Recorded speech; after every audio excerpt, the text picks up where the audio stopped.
喂，又係點解啲 DVD 平成係咁樣嘅？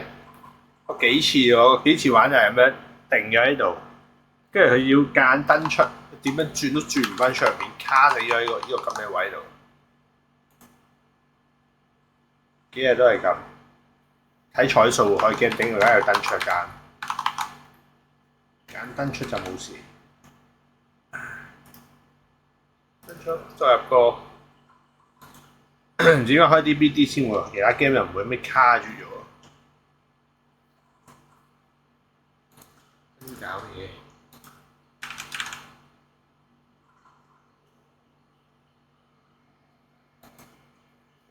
哎呀！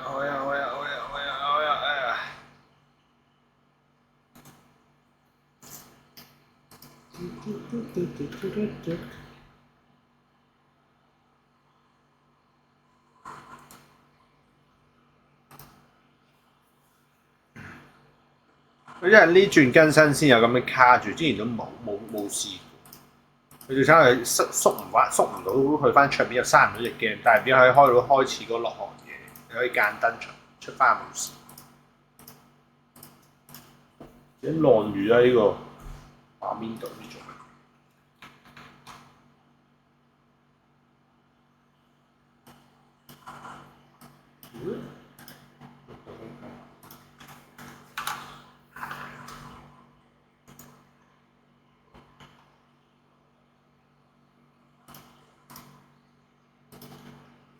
入 game。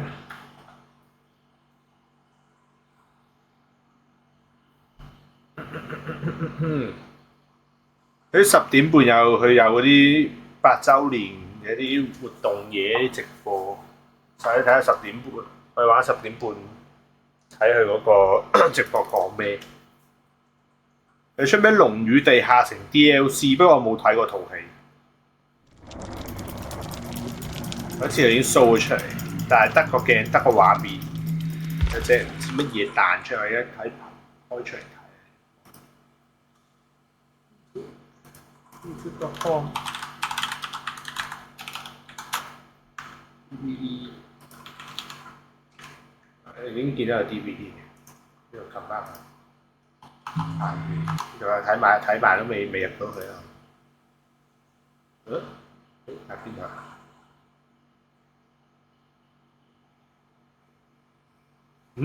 好似啊 YouTube 冇啊，我喺 Short 嗰度啊，我記得我喺呢度睇下呢度，佢冇條片。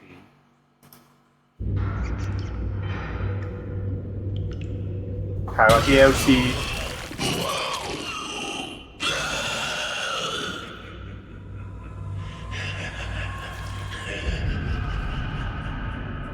但我唔係好中意 YouTube 而家咁樣咧，將啲片即係你以為冇片，但係 short 嗰度有條新片，即係呢度係唔會知，你唔會望到咧。呢啲啱啱諗到估到幾多我就睇過，跟住收咗呢一版。交叉。10點半啦一陣，玩到10，我一陣及下10點半咩情況？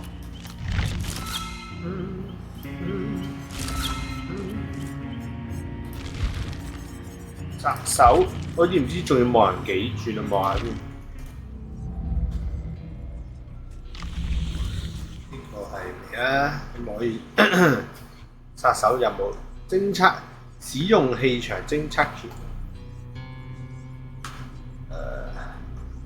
，30秒內擊中，即係要用乜鬼啊？呢個係用嗰啲蛙女人嗰啲。隱身情況下喺難都可以，但望下先。冇其他人。我而家用緊奪命狂呼都可能有機會擊中，唔係可能得喎擊中我得喎，應該奪命狂呼 OK。佢打中咗唔係打冧人，即係數咗埋偷雞一夜。咩啊？是但繼續呢啲。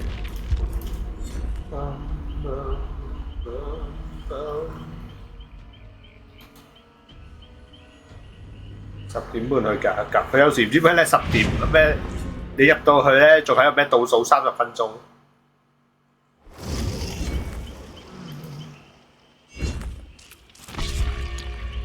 住先啦。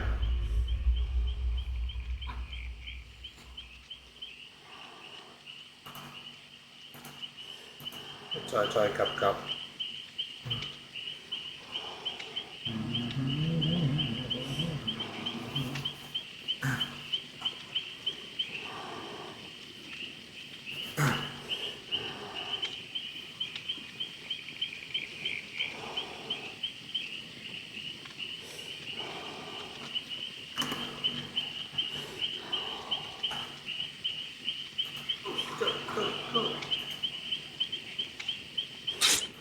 Yeah.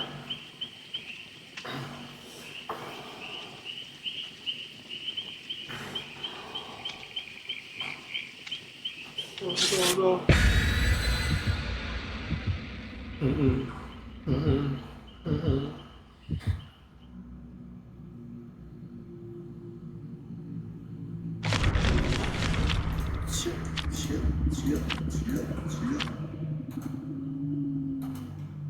開咗冷氣，唔開唔 Q 得啊！真係，尋日就冇開熱到我想死。尋日諗住落雨涼啲都係唔使打一陣都係熱。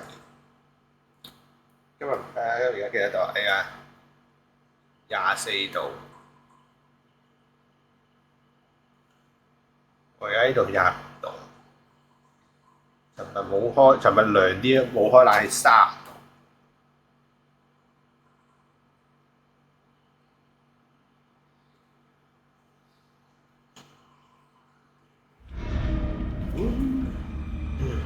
而家變咗我同個地圖太唔同顏色，啲黃黃橙橙啊，藍色。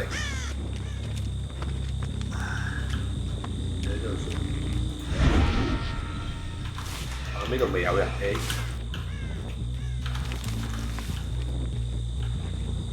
第一個位好快俾人見到就發電機。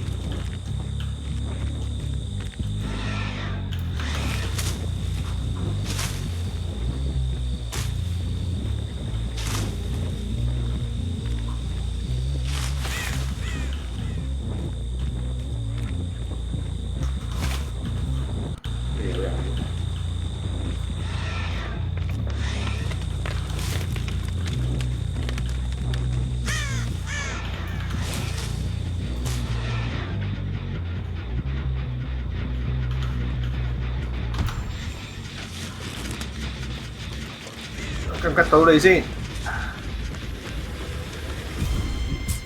正，發得咪咧？哎呀，做咗步啦你。哎呀，喺地下室呢度。你就攞地下室先咯。咁樣嘅，唔係好似唔係隱身冇變種嚟嚇，有啲人望穿咗。不過呢個仲係一刀芒。好。賺咗個，不過佢哋雪整機快手呢場，咁樣應該就匿喺度。或者好似係呢個佢企喺度唔知唔喐咧，同我喺度望嚟望。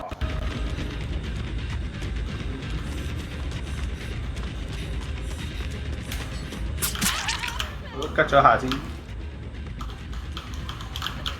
唔黑咯。好，一次，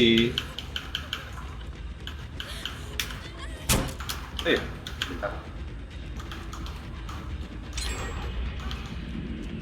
整機整要幾快。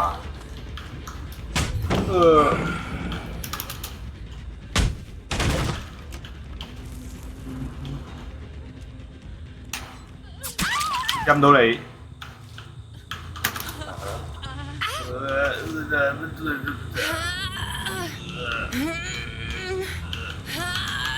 上樓，砰砰，跑狗唔同，跑狗係追住人打，即係嗰個咩跑步毛咧，再望打一個會見到另一個咯，不停一個搏一個。呢個係 Michael 嘅單人版，逐條友計，佢都係望，但係佢係一個人計數。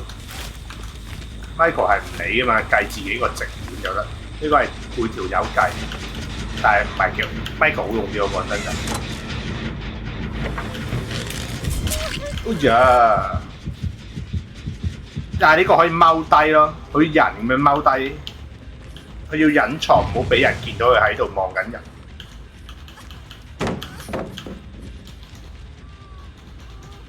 我麻麻地呢個殺手，雖然佢好出名，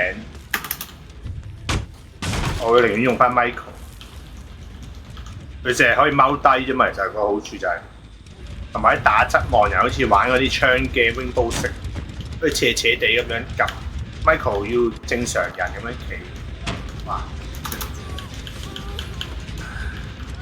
落板啦，拆咗我。拆緊佢哋嗰啲圖，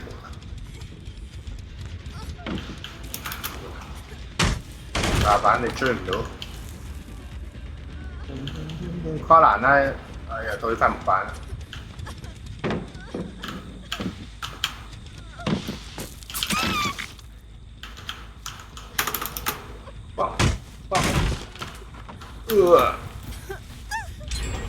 考究嗰個。啲人一聚埋一齊又好容易見到，跑狗嗰個係打散啲人，啲人分開，冇一齊整機。個隱身模式嗰陣時先可以夾人一個圈，但係佢會俾人睇穿嗰個夾嗰個狀態，俾人望穿就冇得用。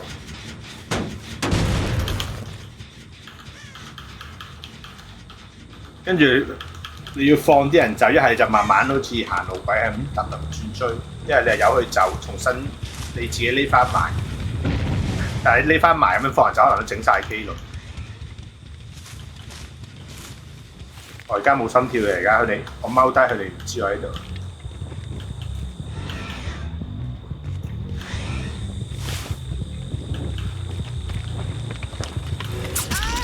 好，佢唔知我喺度，因為。哇！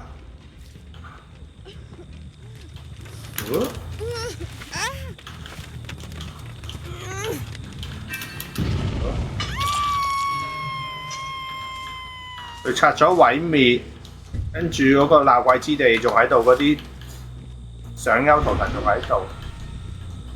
三條係咪好似一刀啊？唔記得幾多次。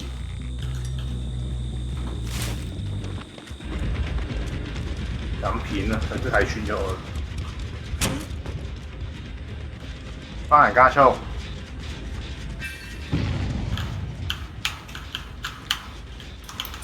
一刀。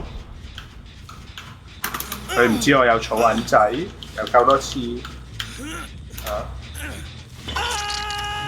仲有佢拆咗毀滅同埋嗰啲上勾冇心跳嗰啲圖騰，仲有兩招喺度。而家呢個係應該係。一刀喎，草銀仔應該冇咗，唔係草銀仔仲喺度喎，佢繼續拆緊嗰啲冇心跳圖騰喺度。啱啱以為有條友喺度，應該騎一騎。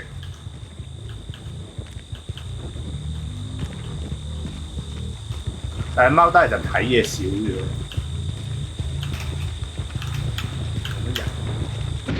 邊救翻。呢部機又冇喐，呢部又冇喐，冇人望我又。我俾少閃埋去。你應該補血食翻啊！插圖騰，大貴之地。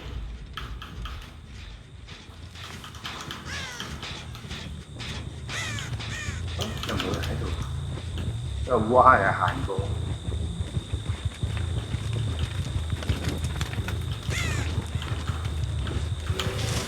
呢度有人。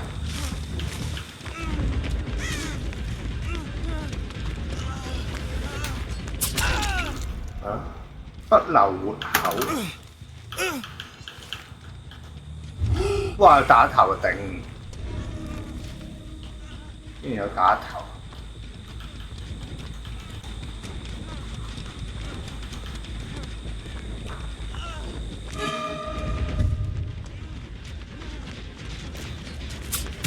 OK。地加速。真係落地加速啊！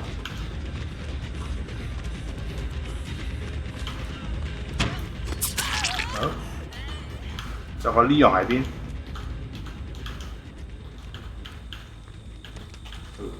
點都唔知喺邊嗰度。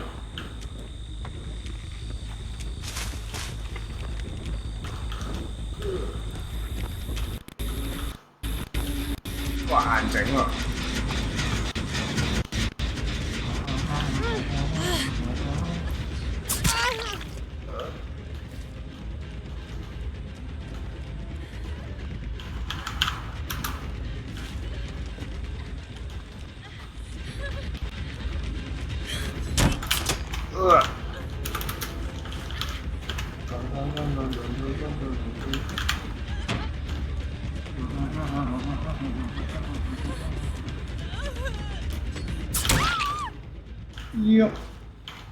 我覺得呢場都係走晒，咁多人。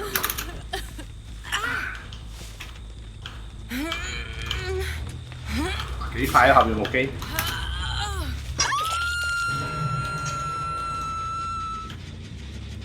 有個隊人 Q，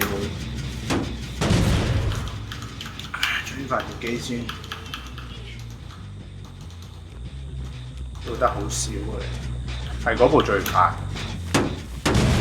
落翻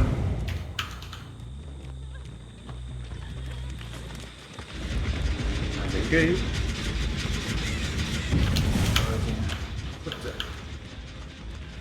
有嘢揞匿咗入邊。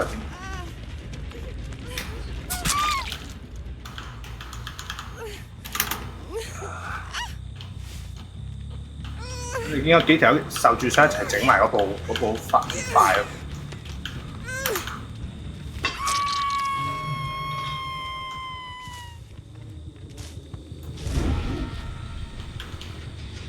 硬整，竟然冇硬整機，匿埋補佢先，有少少。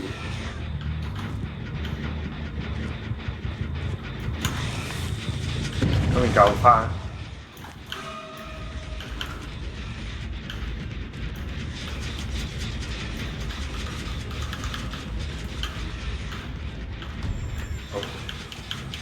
咁樣佢每條友計嘅一刀咯 ，Michael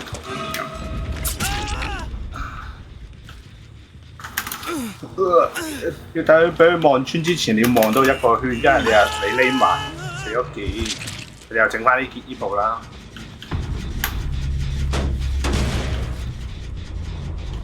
講唔講到你走先？有兩個，有3碌棍。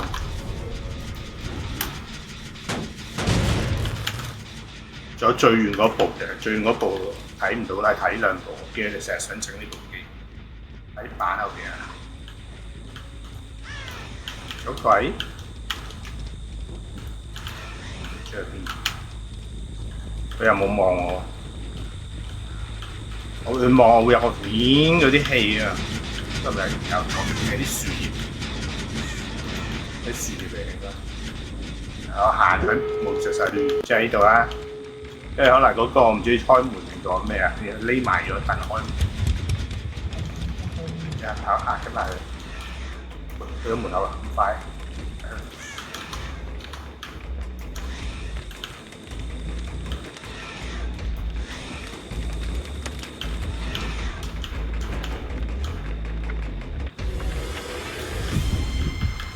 你睇穿咗。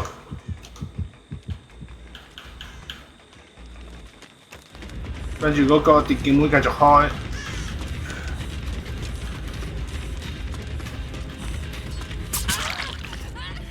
差唔多開完了。係咩啊？喺度。電鍵門會繼續開，佢頭先對開緊。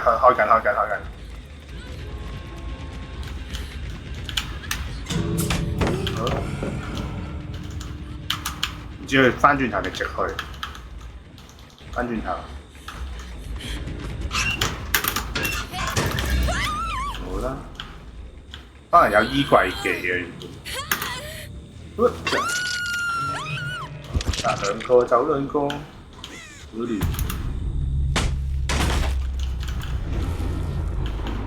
係㗎，係佢喺邊？兩個喺度，唔係出邊。OK。當，考交係咩？玩咩死亡？玩死亡恐懼，逼佢補2次，即係要補滿血㗎嘛。死亡恐嗰個跑狗係咩？吉多佢扣多格，屈佢嗰個咩受傷症，喂好少分，受傷症機耐啲咧，佢要補3次，即係咯補2次血，變翻滿血毛先唔可以發動。平時係兩多個冧油。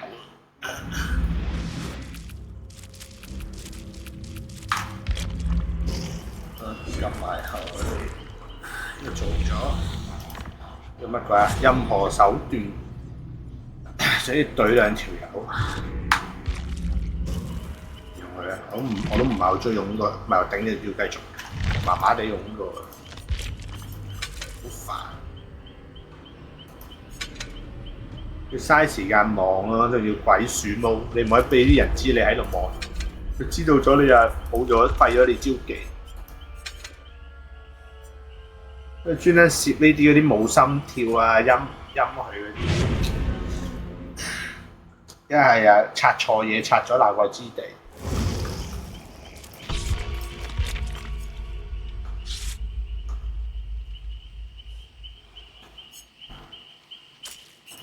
下，用埋佢啊玩其他殺手，唔用佢。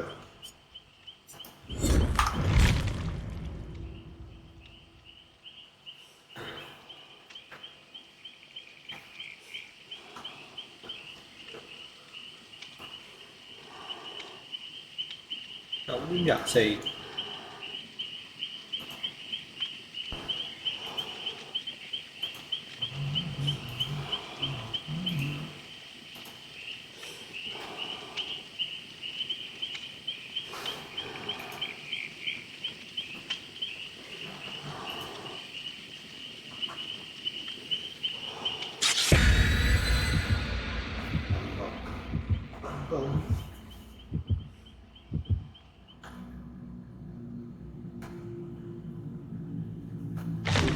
得我宵夜，你要咩望嗰個每日任務咩望夠1個圈嗰個狀態，懟人。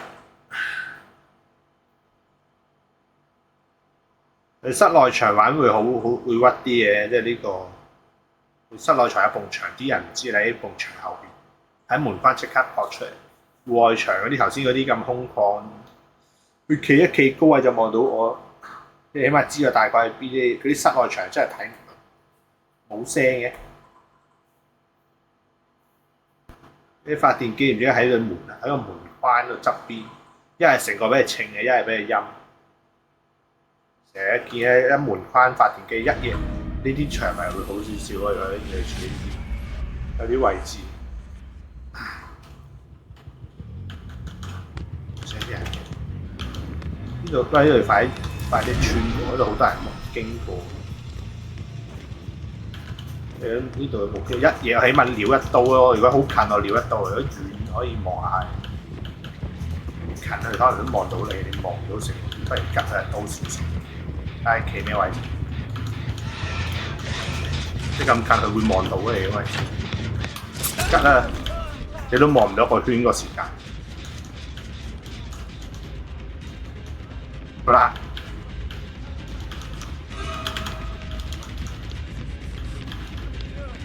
係咪？佢都唔知跨唔跨我咧？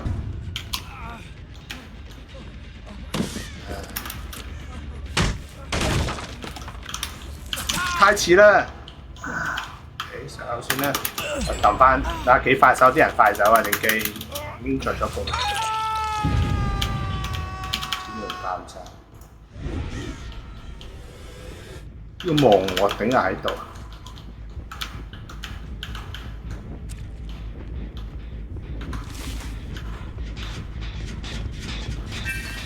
真係夠咗。我呢啲係撩一下都望唔到一個圈。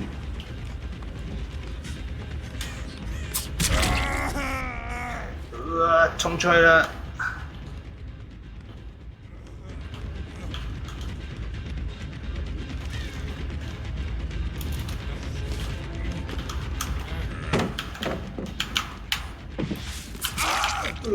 室內場會有利啲咯，呢個。但係未望到一個圈，我就係因為想做嗰個望一個圈，所以先繼續落去。拆咗鬧鬼之地，啱啱放手，有圖騰機咯，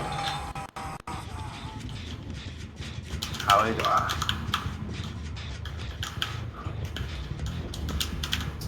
真係睇唔清楚。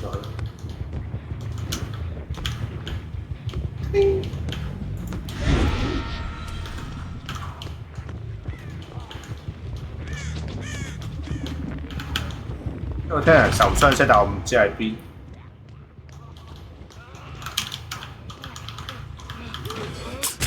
頂啊！擊中！鬧鬼之地，哇！仲攞電筒照我，大概知你喺邊。鬧鬼之地受害者。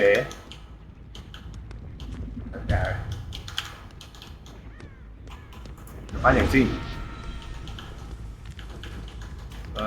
吉到件都算賺嘅。呢度冇啦，呢度冇人。見到人撲出嚟左邊，有翻。有一個咧。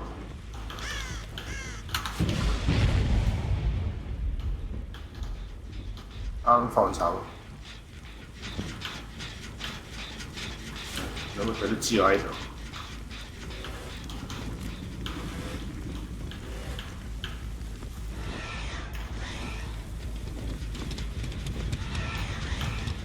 係玩鬼鼠咯！你望佢個圈係累積㗎嘛，佢唔係累積，佢係要佢會回翻㗎嘛，當我個圈。你咁避下咯，但係就我又覺得玩得快，唔係太中意。你追一追又要唔好俾你望到一陣嘅，望到一個圈。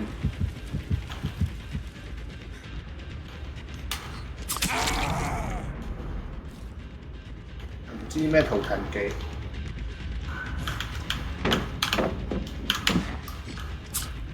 跨人加速。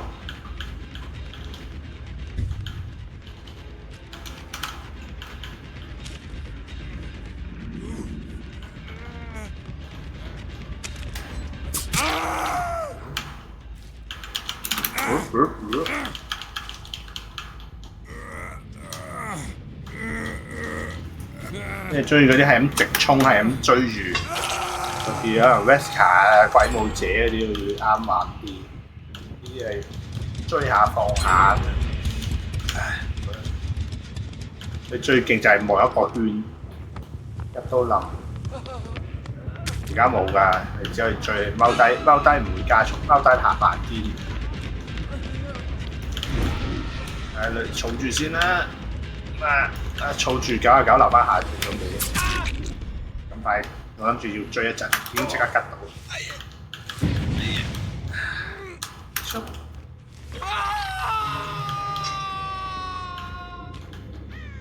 有套人機咯，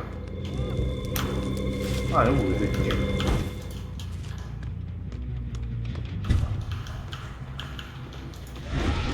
咁啊望我先。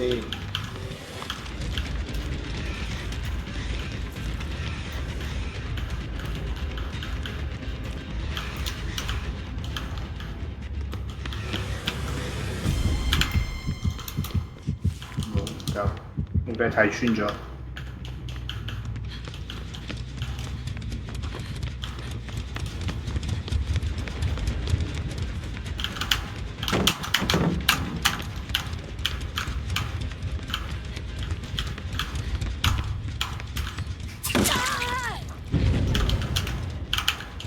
嗰邊救翻，上咗樓上。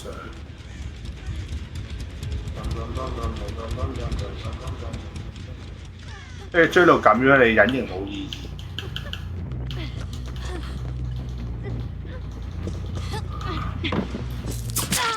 哇！頂啊！有關乜鬼睇唔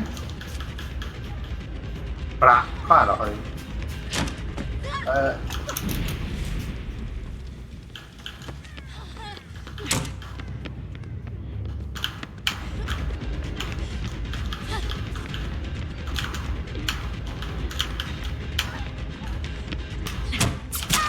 哇！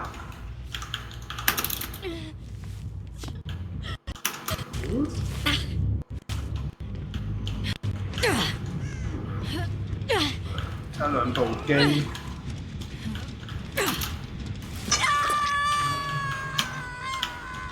邊部咧？呢部咯，我呢部冇中到。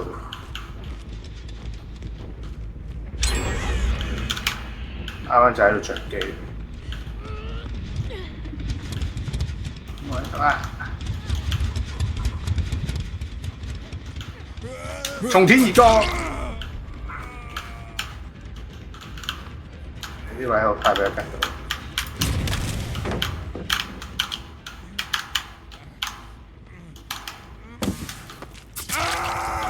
我哋上翻呢個勾，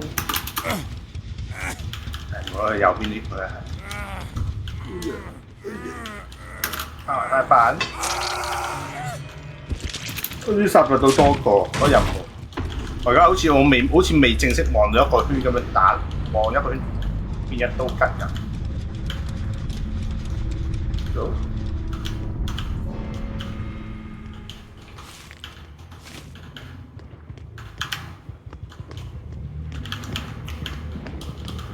我而家行到過去都着晒。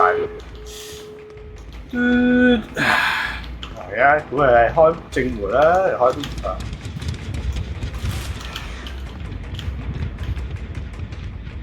開後門，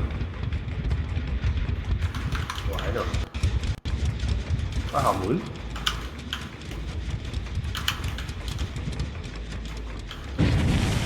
喺度爆炸。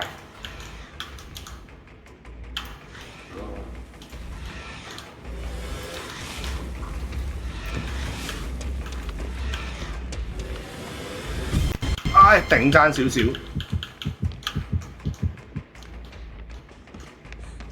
唔可以一刀佢。而家仲有兩刀，嗰邊都開完。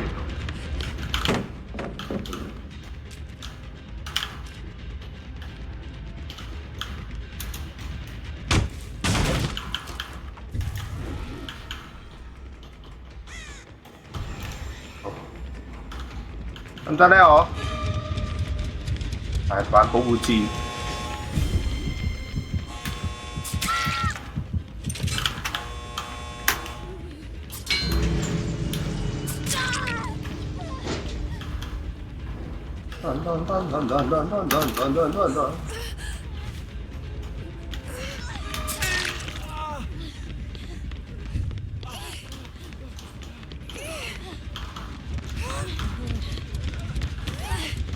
啱先啦，啱啱好嘅真係。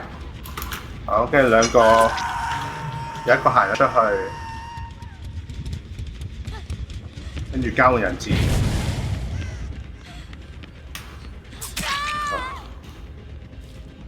咁啊，佢又去後邊啊，黑妹可以食到蟹，嗰個食咗蟹，就邊係你？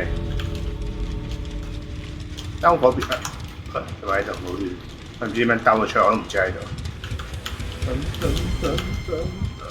咁啊，黑妹咧，黑妹走舊窿。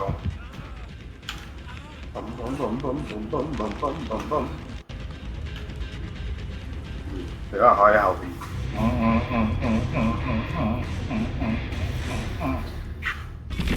搞掂啦！有一次啊，頭先就係頭先臨尾最後嗰個黑妹嗰一下，都係啱啱好。呢個殺唔到啦，唔係嘅殺手。但係臨尾黑妹而家諗起，真係黑妹個下冇喎！呢場我都冇試過望到一個圈，因為太近，要吉啊！因為你都望到我啦，咁近。人去飲。Channel Fresca， 淘寶攬跑揾攬跑夠嗰陣，呢個就係咁逼追住啲人，呢個咩死亡恐懼就走唔甩啊！呢招加埋呢個啦，佢受傷嘅4係咯，2、4、6咁咪3個，但係4個就係12條數，4個傷晒又要補2轉啊，用佢你補滿佢先至唔會發動呢招，一受傷就發動。就咁啦，睇用啲咁勁嘅，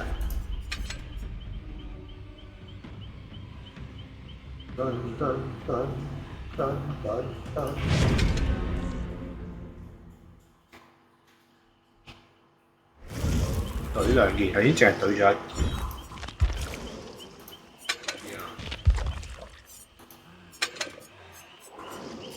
呢個係咩字？我唔記得了。勾人，其他原者會疲勞，避唔俾跑，試下上勾其他受傷敵人。呢度呢招呢個軍團力人難啲滿翻血。有人想嬲其他人即刻中伏，毀墓者殺手技。呢個係搞到佢啲機佢要補血。一放手啦，精門技，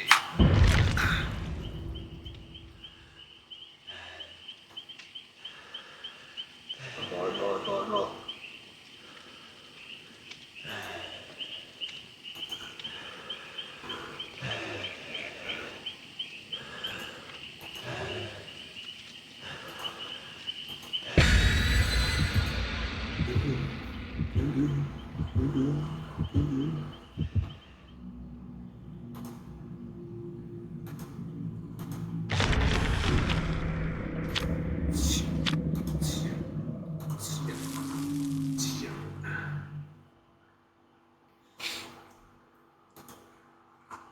BBD 啱啱出嗰啲咩提你咩10點，睇咩仲有50分鐘，提你咩一陣睇直播啊咁樣，加咗個 email 係一陣睇啊10點半，睇下嗰個龍與地下城係乜嘢，應該有地圖啦，我諗係嘛？應該有殺手有地圖有人類啩，出發！呢個就直衝啦！呢個最嗰部機咁點樣都經過啲人。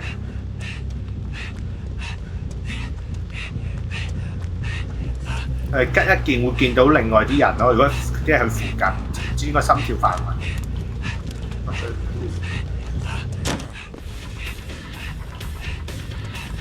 冇啦！我太遠發動，冇氣啦。但係平時攻擊就冇乜用。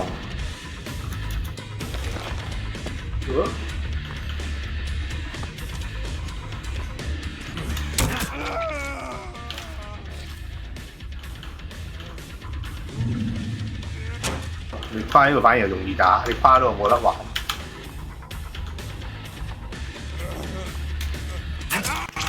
我來害人了。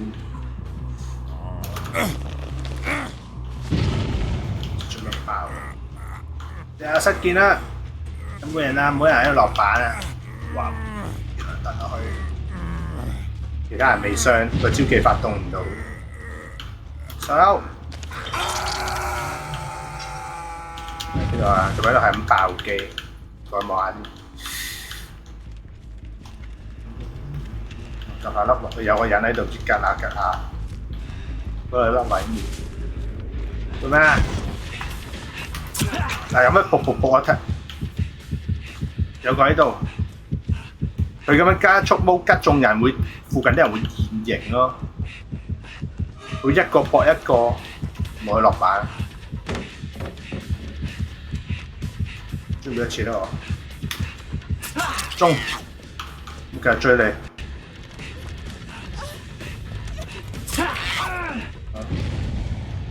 佢話，而家兩個人受傷，落板。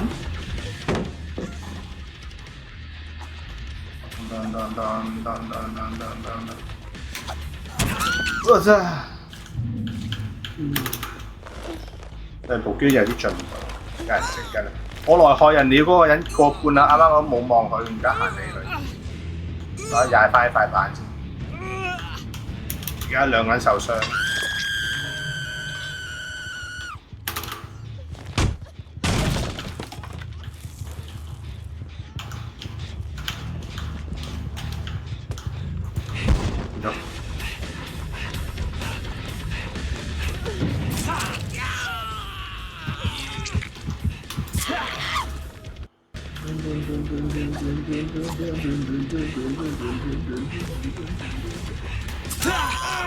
落啦，唔落。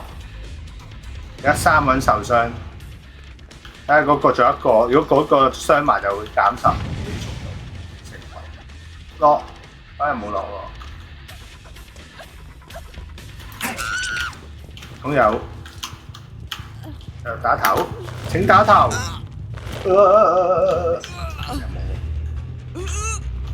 咁又打頭。嗰度好，嗰度有一個好似就係滿血㗎。我先。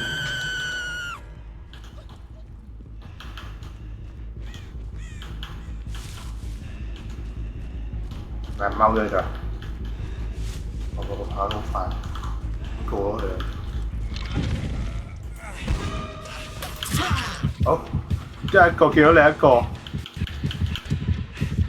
追唔追到呢個先？好，呢個係滿血嘅。好，冇啦，都係見翻呢個。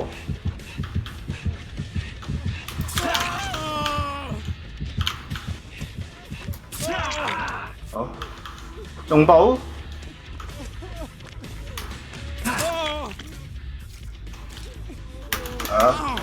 而家4個傷晒，正機好慢。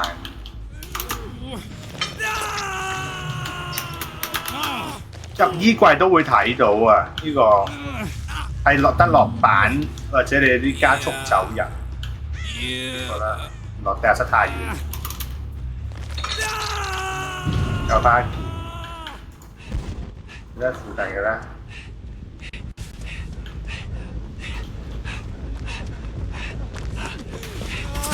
好，咁喺度，想拆毀滅，唔俾你拆，就咁樣現形啊！見到係，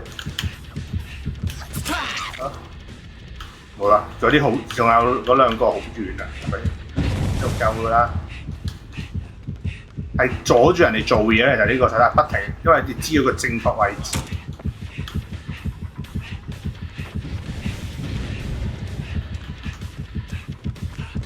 最後一下，好嘢，搏一搏，繼續搏繩。原本就係完嗰條加速器。好啦，係咁多啊。借翻一個，借翻嗰啲得閒嘅人啦。同埋你跨人都快啲嘅咯。好，跨欄咁樣擠咗過去。而家先拆毀滅太遲啦！你哋都知個個上一次勾起碼係啊，一步都未着，最殘晒，再正機減速咧，而家死亡恐懼。而家再咩？全部冇晒加速機，因為4個傷晒。做咩冧地？唔記得自己撳翻起身。只係上勾先啦。打小個先，就已經放棄啦。跟住呢個喺度見到啦，我都唔係想追你，搬機人都唔追你啦。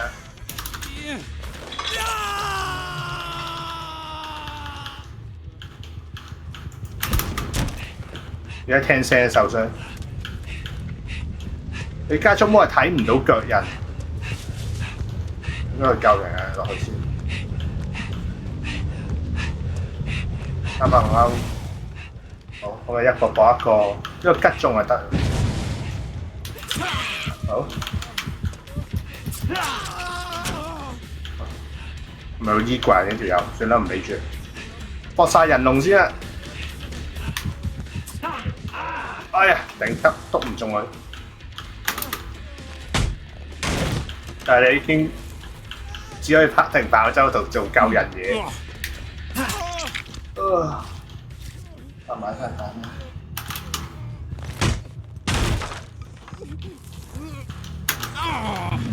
大 Q 住佢哋，根本都整唔到機。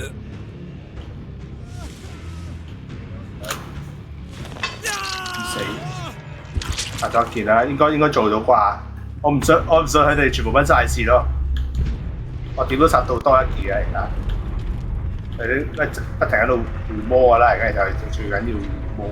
我仲有人喺度添，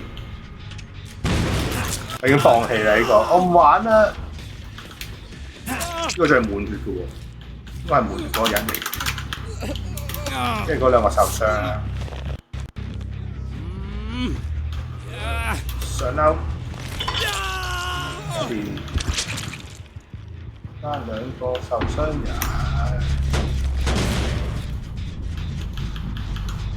一抄咗我哋奪命狂呼嗰個，咁樣你要好鬼鼠，夾到一個圈先係最勁威力。但係你一俾人發現就拜拜。整下，我吉多個就揾到你一個。落去我都追到你嘅，落去反而你減咗場。頂打唔中，直接波濕你啦咁。放喺板度，呀 ！OK 又停機，上樓唔俾加速，我都着到機喎，就喺上邊，你睇下跳落嚟定係行落嚟？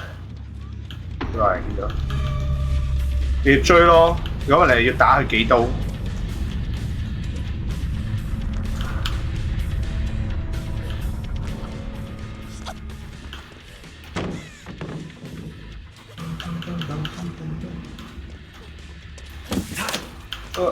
跟唔中啊！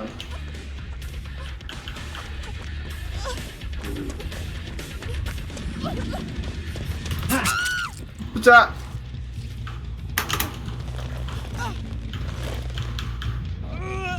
死晒！呢個壓迫啲啊！呢個你同佢哋講，佢韓國人要裝啲好快儲到一個圈嗰啲嘢。要容易啲，呢啲係簡單啲，係咁逼啫嘛，逼到佢做唔到嘢。或者一個搏一個，見到個人，其他人係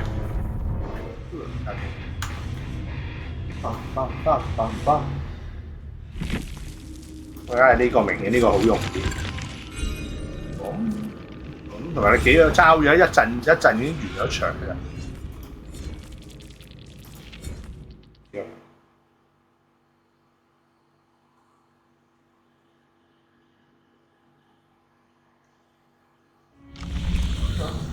呢個乜鬼計劃蛙女人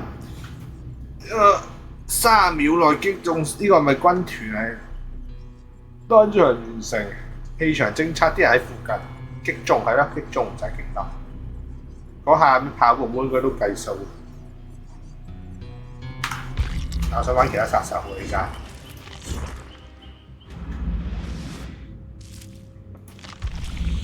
撳咗先，呢個先，呢個逼你玩蛙女人，知冇人用，蛙女人唔好用，我都唔中意。睇下佢，我好似好耐冇用咗佢都。轉彎開槍路，等下時間。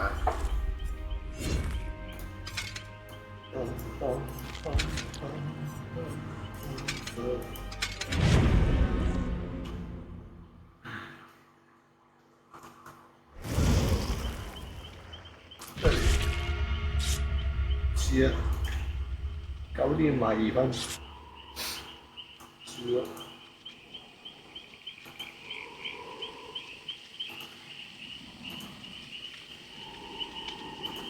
呢排好似我玩人好似好少見人用佢。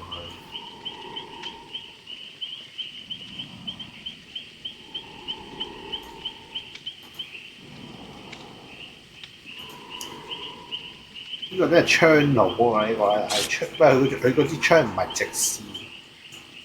你玩咩 Call of Duty 嗰啲咩吹咩導彈，個導彈係你隻滑鼠控制坐落邊個地方，係個槍係咁。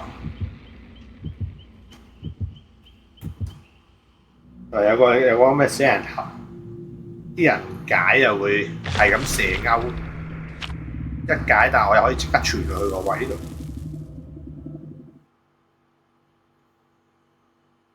剩翻一條友嗰陣就好難打，係啲人類得翻一條友咧，你又要解嗰嚿無限發射嗰個箱，但係你解嗰陣得翻一條友，一定係追你。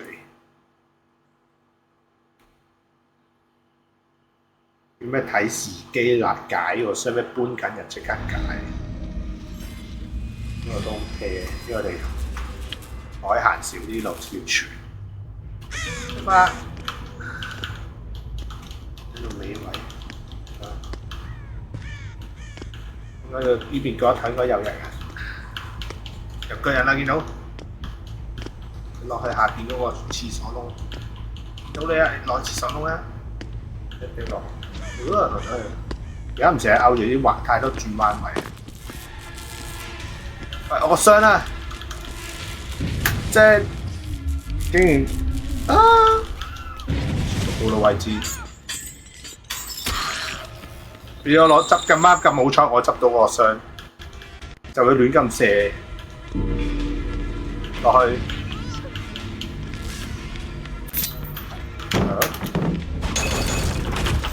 而家會得啲勾亂咁射，唔係我射 AI 發射，但係拖住佢就，如果平時冇啲勾嘅，會輕鬆啲，係扭筋啦，哇，都會解到啦。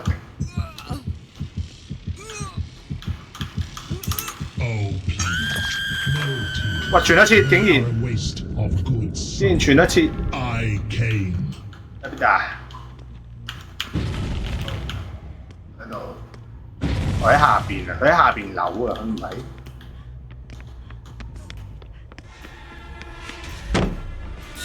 中，得唔得？超人兜唔切我個人，都唔追到。落板落板。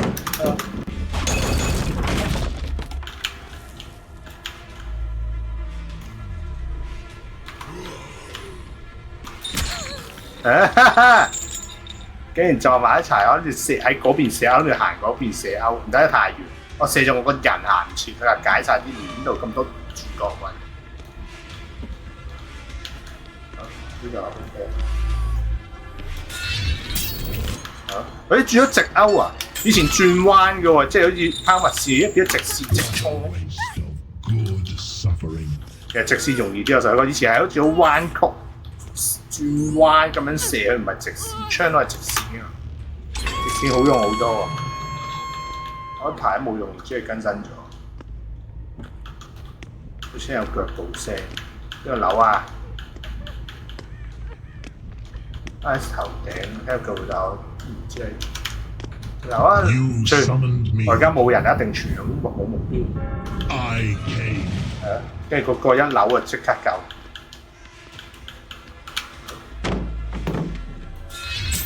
直線好用好多。哎呀，俾你要多行翻轉頭先。呢邊啦，整上咗佢。呢個先啊，呢個近。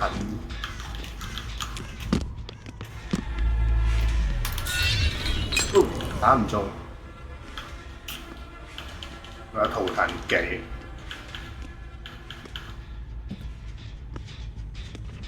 有人整機，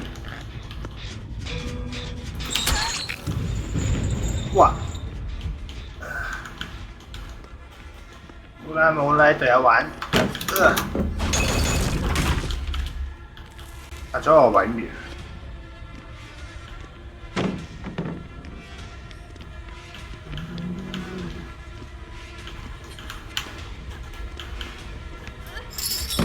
中，好啦，咁我哋上樓先，唔係又唔知佢傳咗去邊度。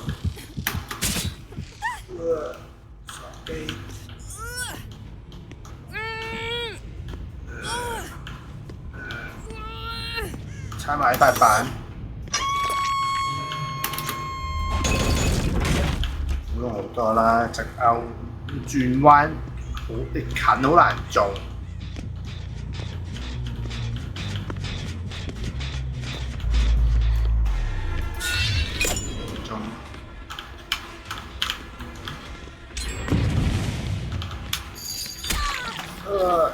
上樓上，我都跟佢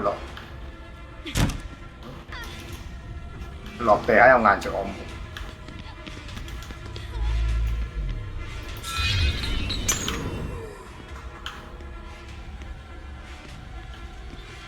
哇！走得幾快上咗去。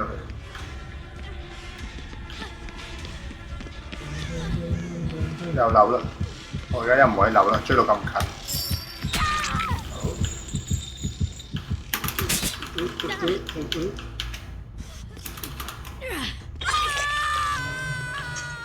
佢哋算扭嗰啲時間都扭得幾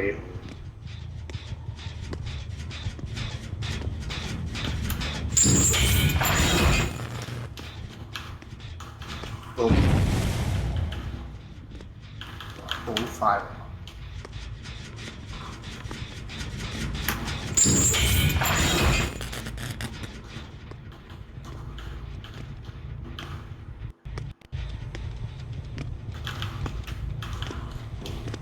最右邊，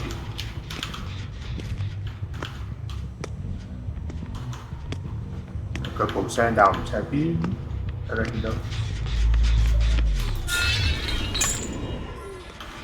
哦，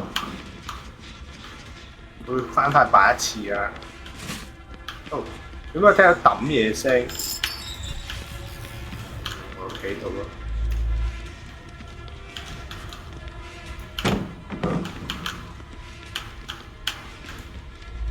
哇頂！上咗去。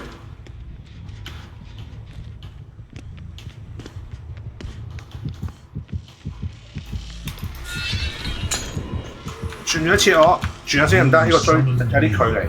你傳嗰個距離近過你近啲嘅，佢近少少你容易啲片緊中。如果嗰個未傷，我不如追呢個。傷咗就追，又跨落去。又落嗰個，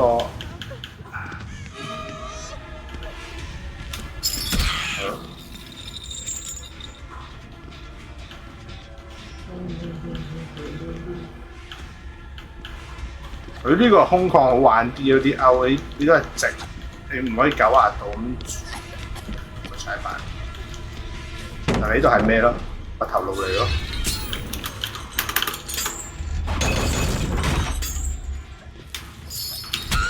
爆機，知唔知啊？好啦，呢場都係完啦嗰部機，真係一部。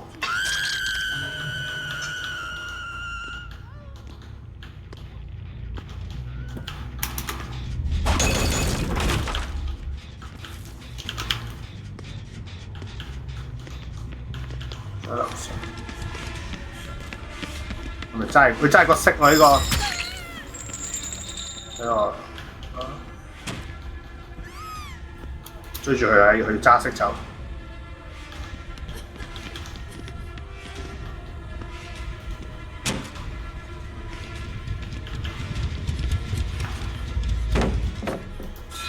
頂！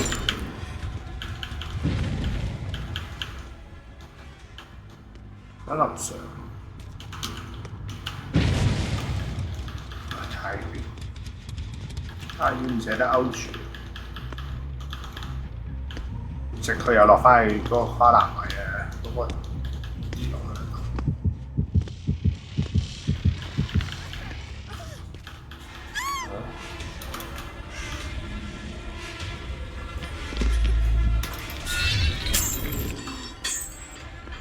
但係太多嘢棘住啊，俾佢拍斷啲鏈。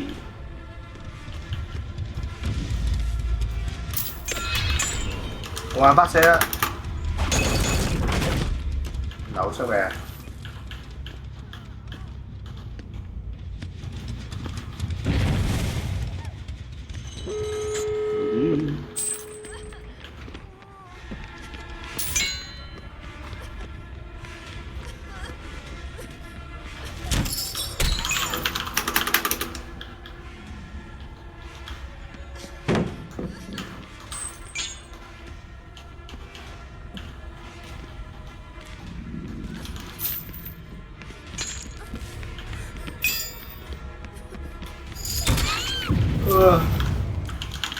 冇用啦，而家射到走人。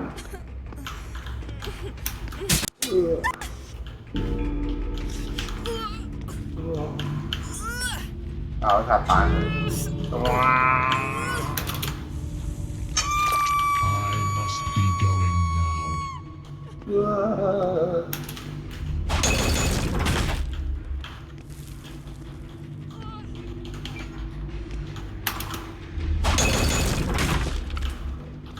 因為呢個唔知佢掉咗個箱入地，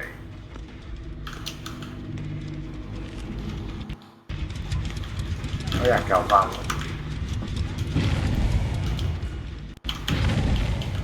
我睇下可唔可以條鏈攣一攣住佢咧，咪有機。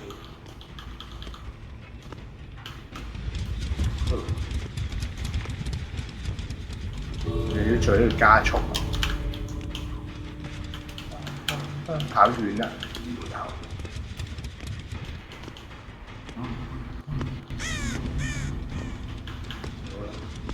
走晒，一個都殺唔到。佢啲滿血人手尾。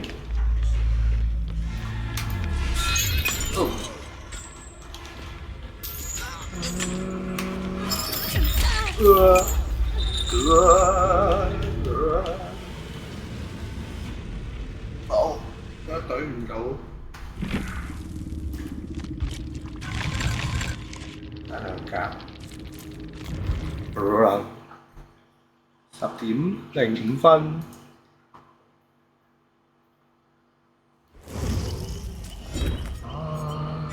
買其他。2，再玩2。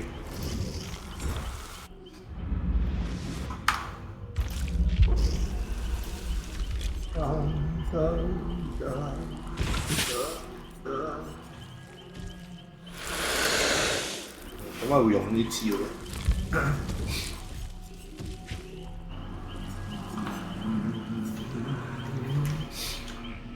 重傷狀態。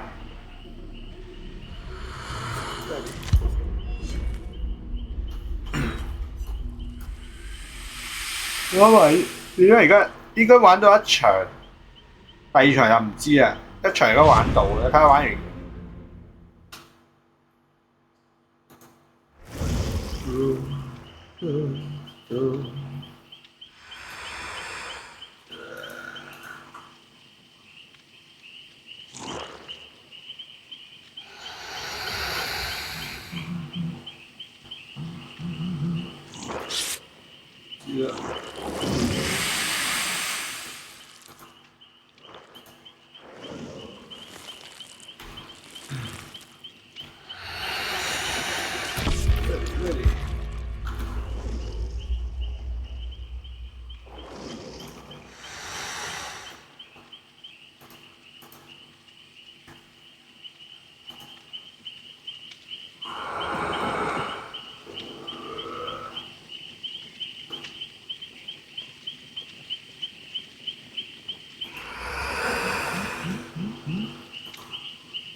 好多。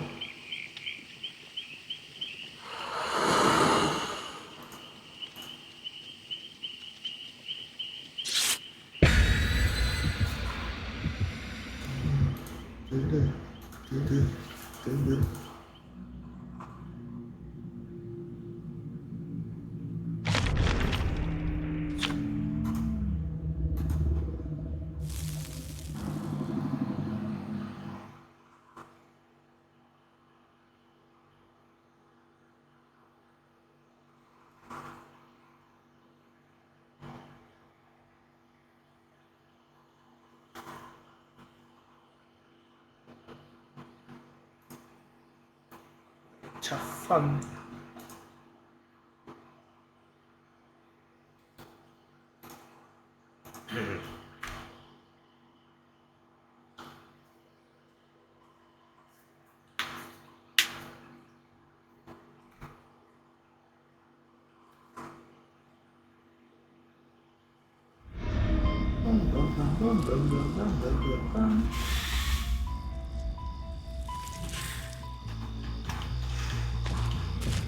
落去先。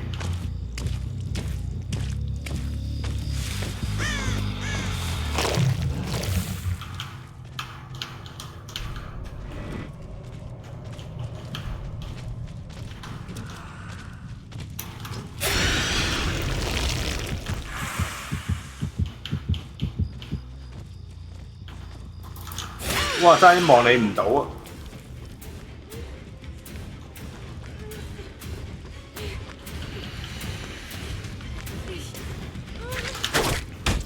哇！襲親我！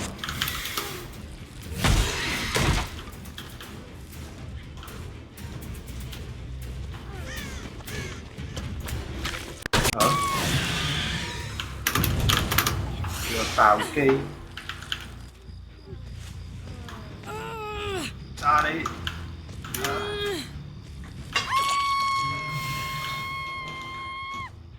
炮台式，佢就喺上整機。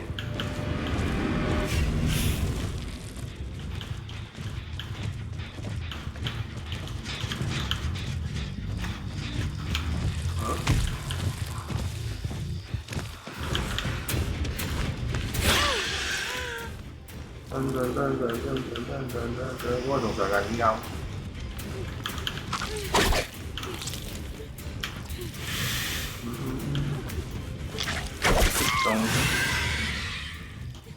我救翻。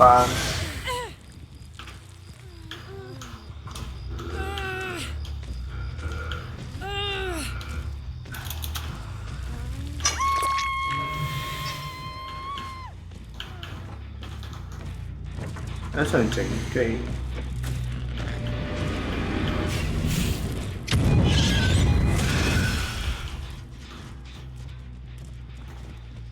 落地加速。我又係救。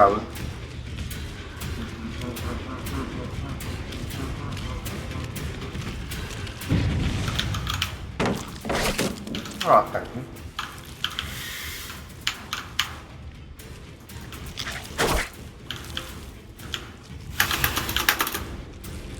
嗰邊。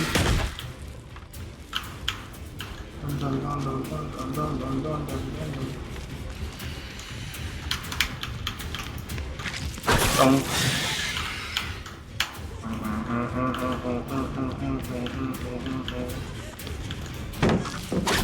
哎呀，識匿喎呢個。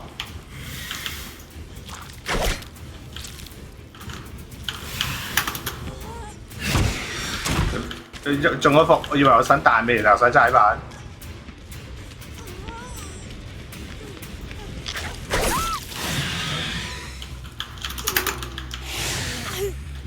係，俾佢着到添。A 加喎，600幾。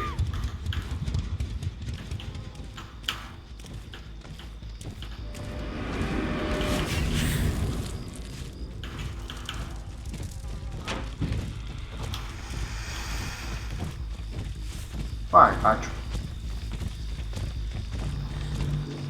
呢直線位係容易吉咗，翻嚟再落去，再上去。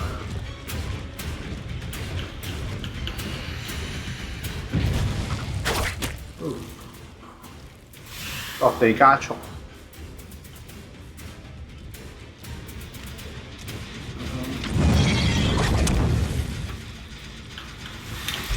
唉，我頂又俾你着到添。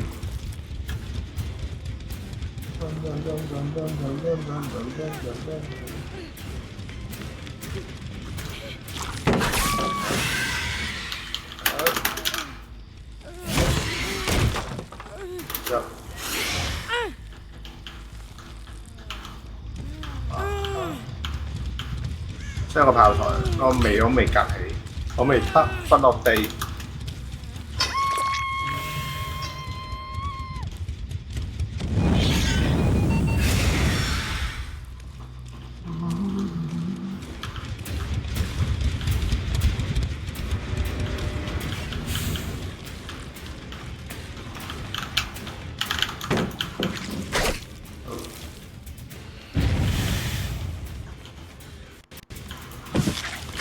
哇！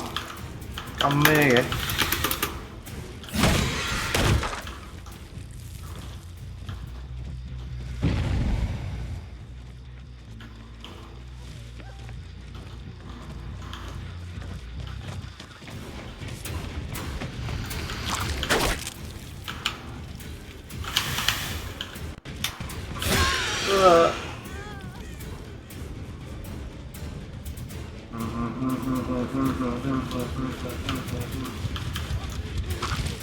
中。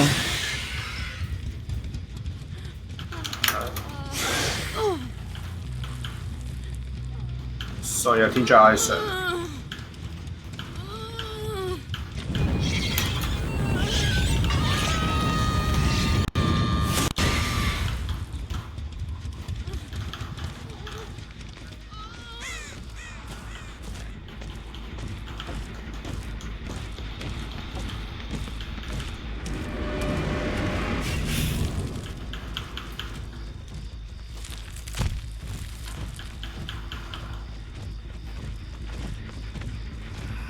翻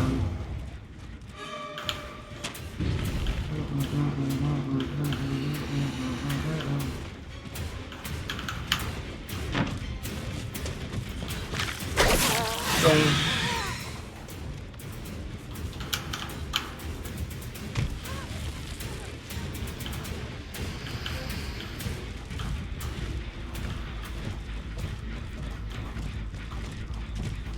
對面仲影緊。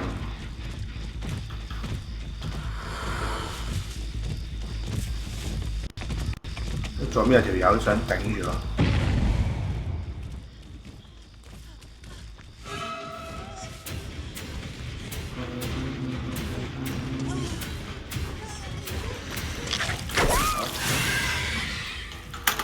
得，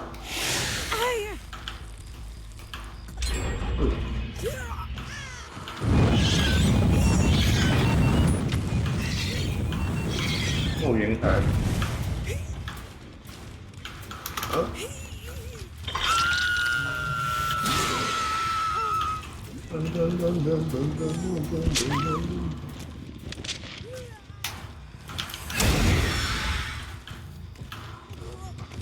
依家安同喺度，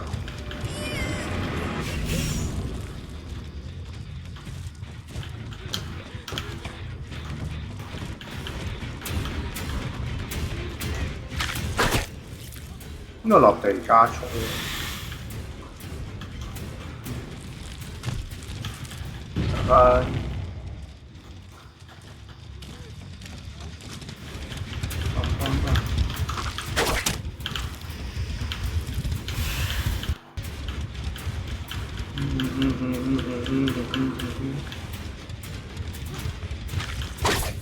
哦，正咗唔嬲佢，有啲有幾隻俾人打中個頭。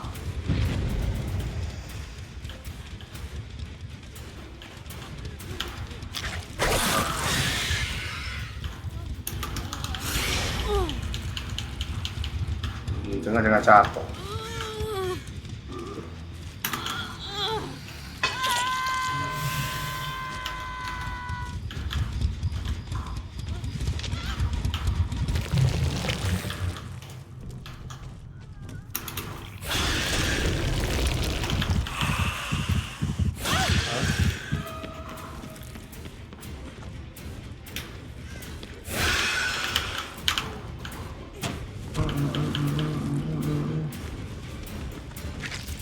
中。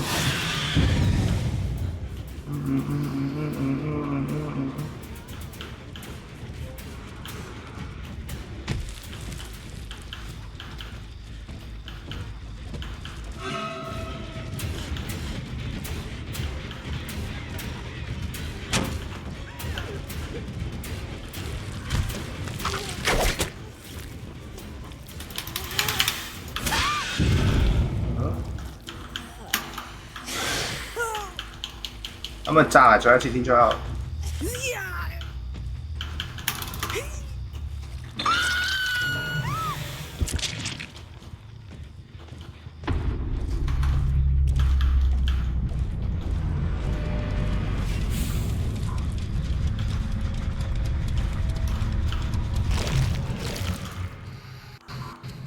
嗰個就好少嘅。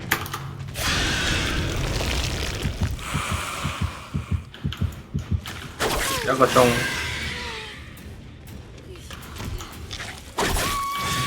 啊？而家就靠個位面頂住，再殘就得下。有部機未過去。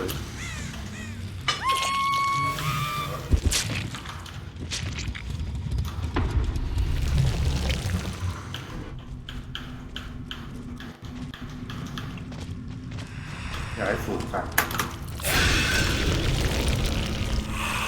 呢個冇人。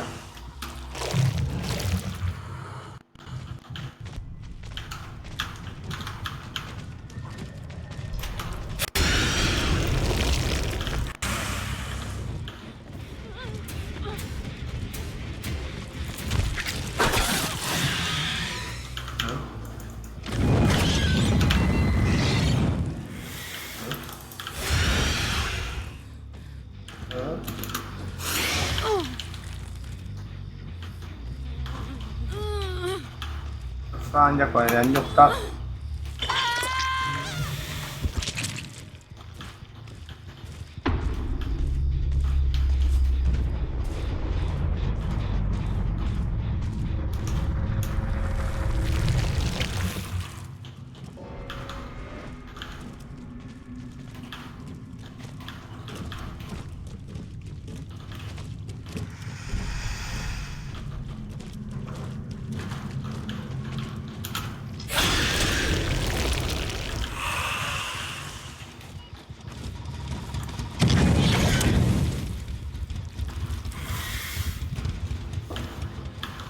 邊咧，九龍？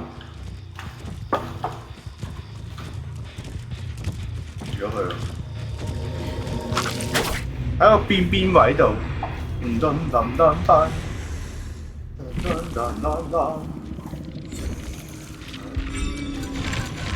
都亮得佢啲場。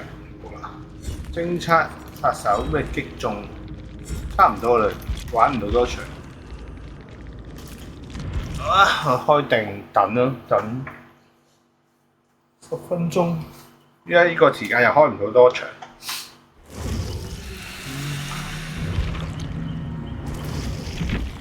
就可唔可以喺度開嗰個 YouTube？ 試下先。得咪喺度開？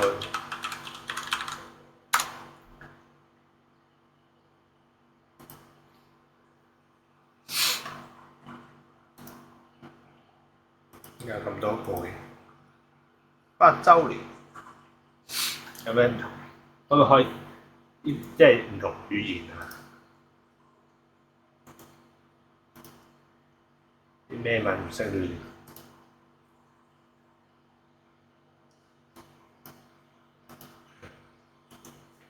西班牙㗎啦。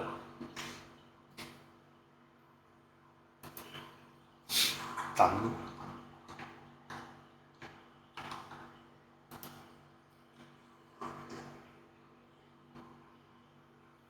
下啦你，去個廁所先。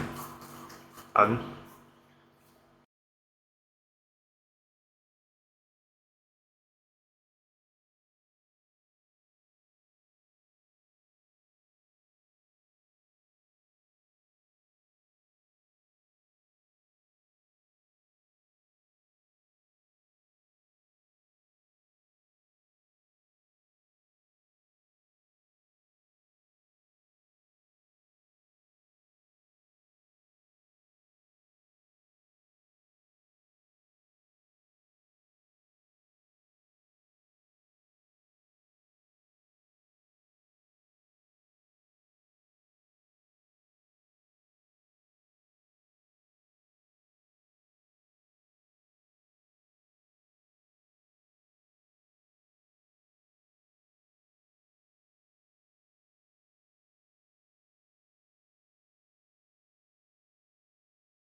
慢慢等，唔開啦，開唔到多場。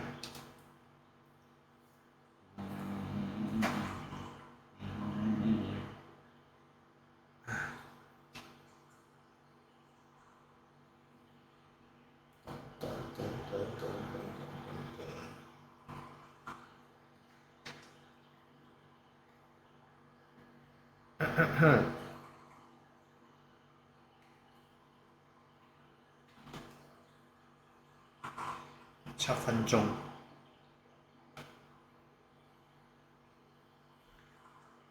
冇得放大嘅。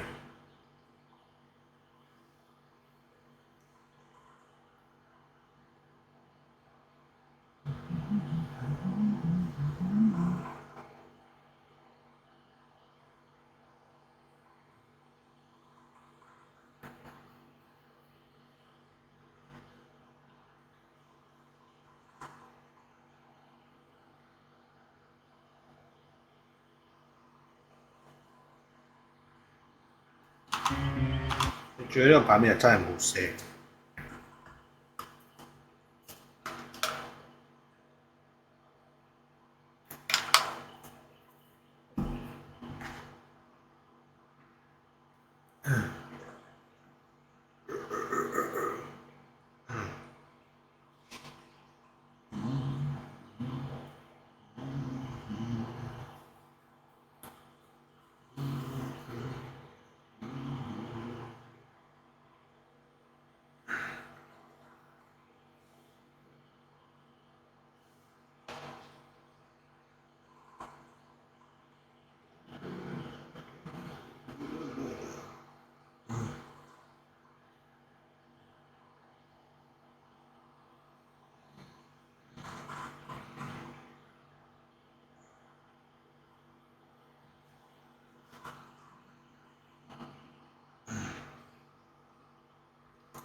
我哋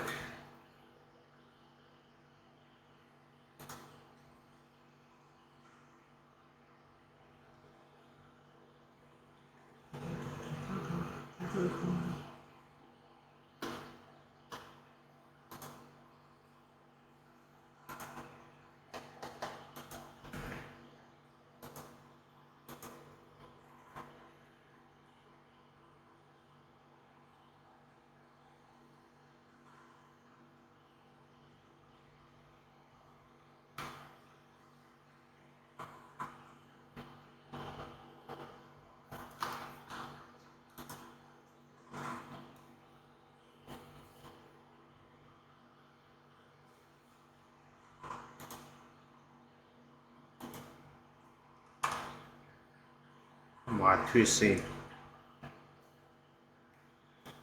都未開。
3分鐘，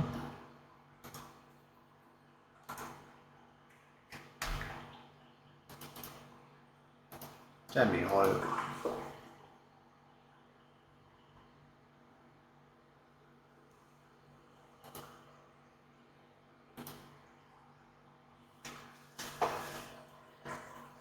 1萬人等候，幾百人等候。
佢呢個瀏覽器冇得咩 Control R 嗰啲重新整嚟 ，F5得唔得 ？F5都唔得，唔得喎，要手動撳呢嚿，或者咩右掣有冇？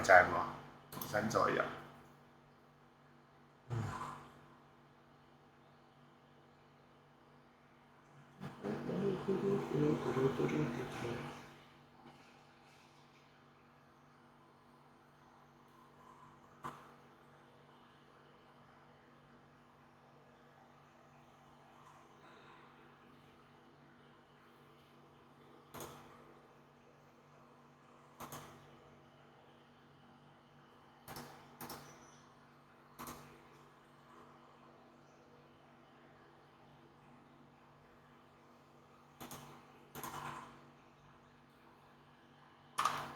咯，要重新整理。係咯，我冇睇錯鐘啊，係10點半啊。係變咗開咗啦，開咗。頂你再等多半個鐘啦！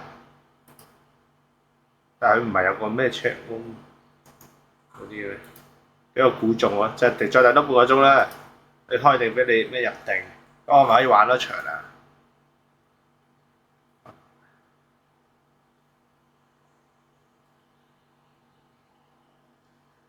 Twitch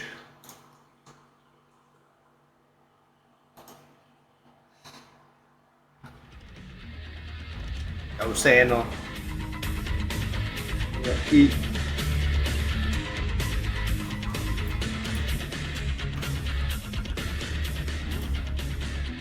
真正嚟，咁我不如玩多場人啦。我 stop 咗個，邊個係日文啊？呢個日文。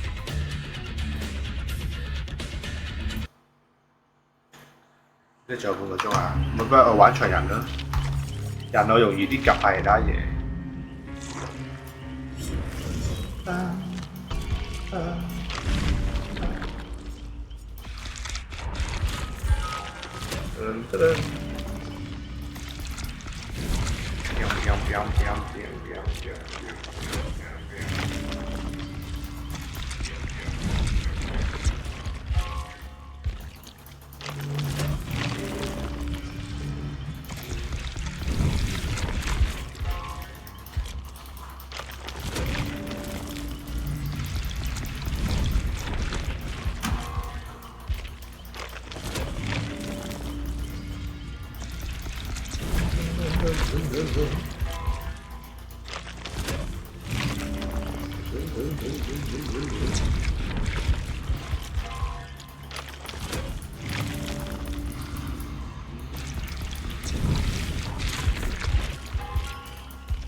有畫面睇喎。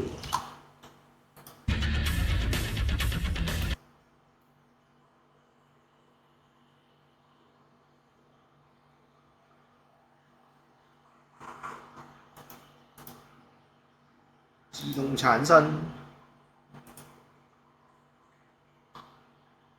選項，因為呢啲嘢。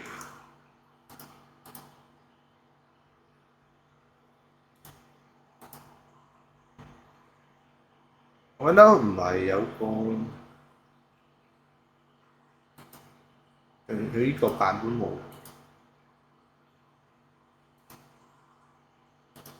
畫牆啦，畫牆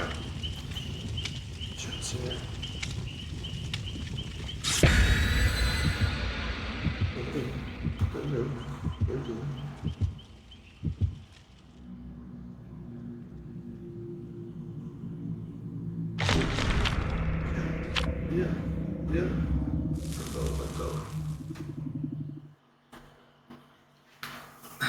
畫一場翻嚟睇嗰個，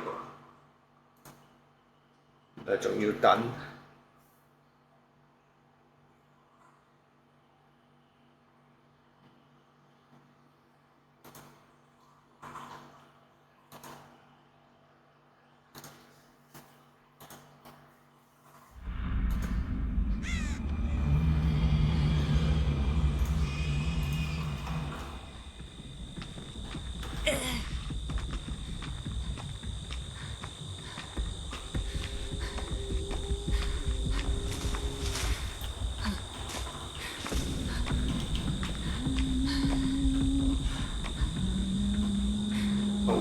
我喺度。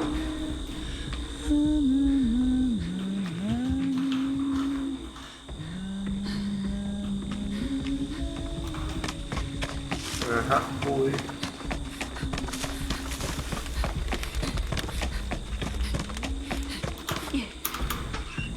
貼住佢。睇咧。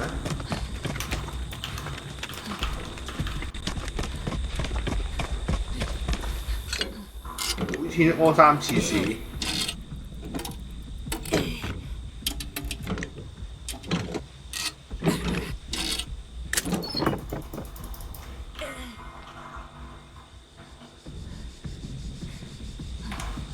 一張圖片，你又上 Discord 俾速哥睇，係咪佢嚟？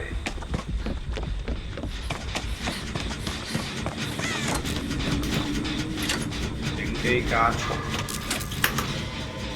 哇！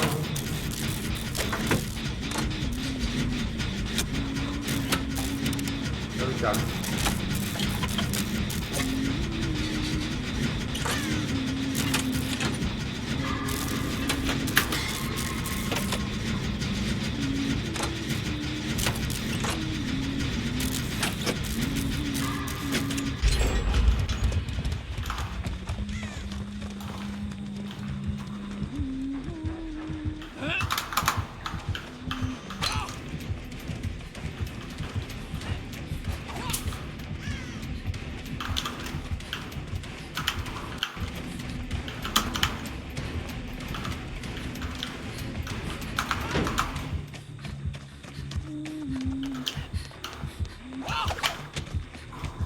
中，真係唔中。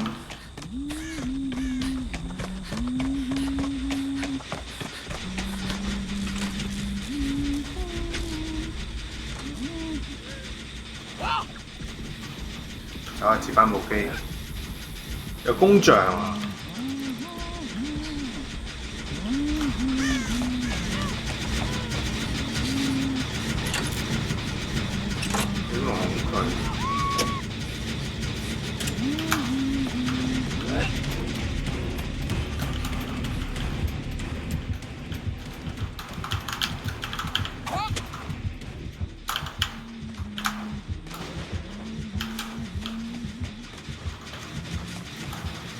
好似冇嗰啲醫生腳嗰啲。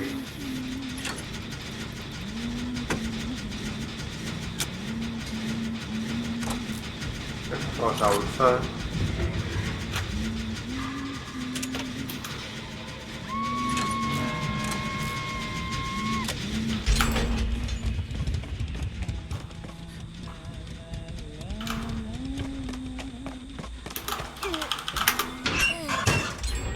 着得好。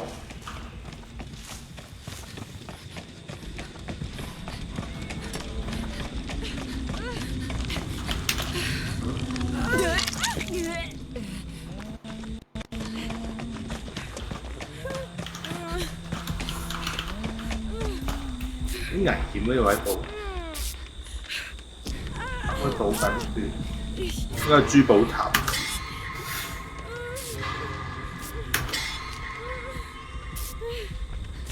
力啲嘅斧頭，點擊呢個係加速。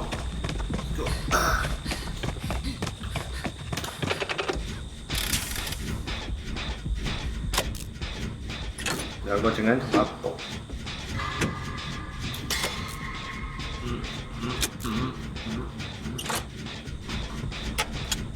有邊整機嗰邊。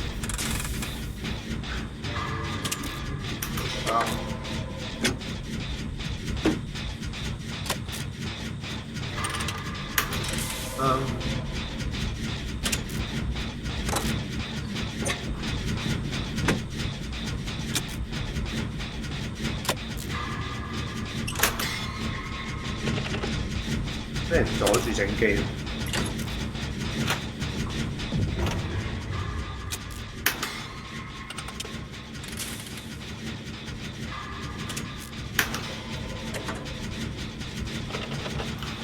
轉翻彈先，安全。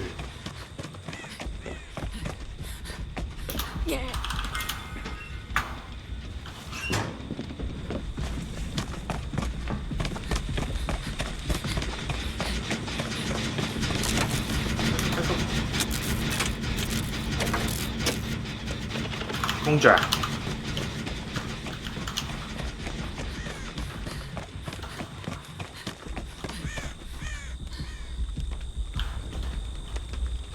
因為踩機，對啊。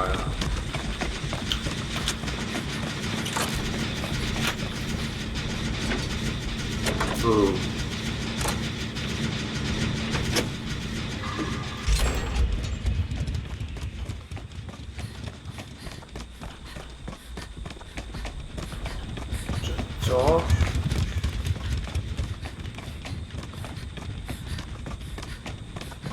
呢度踩，攝個地雷落呢半度啦。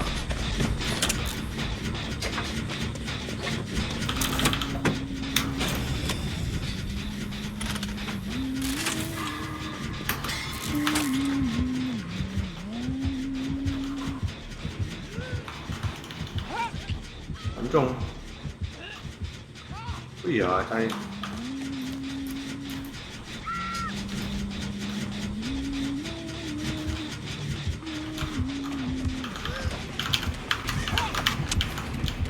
追我選擇，中，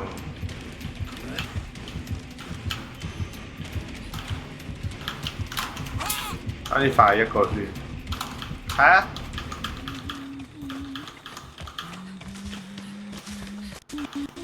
撳翻起來已經。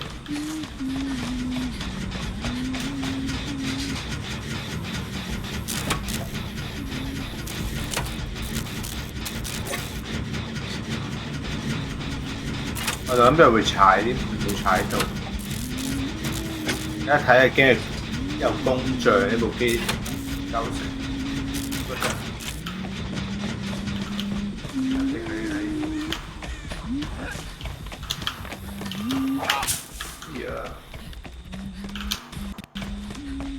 大機。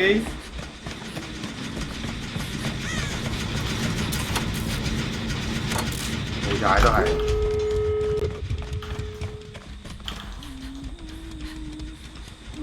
安全。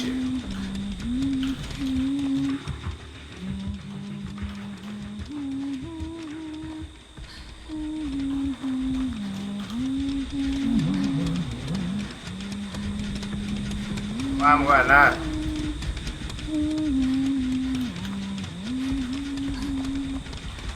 佢追你一邊。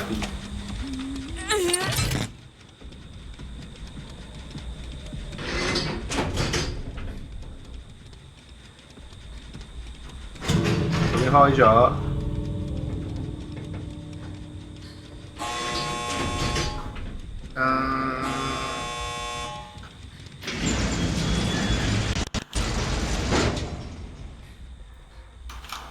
都咪雙嚟，出去見嚟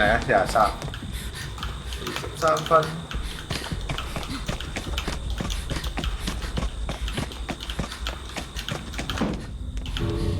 抌埋，boom！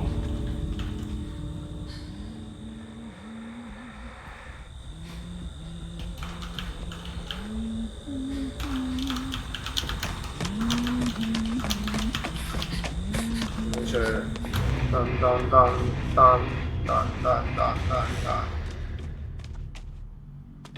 跑成功。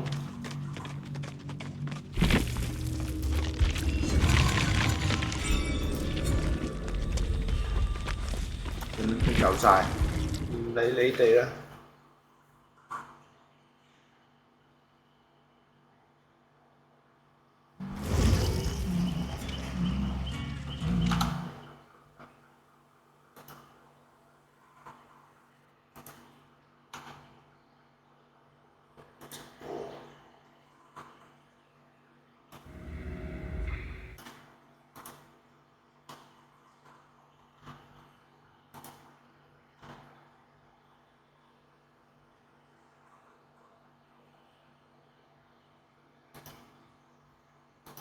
分別嘅沒有，呢個係相同。你點解咩4秒？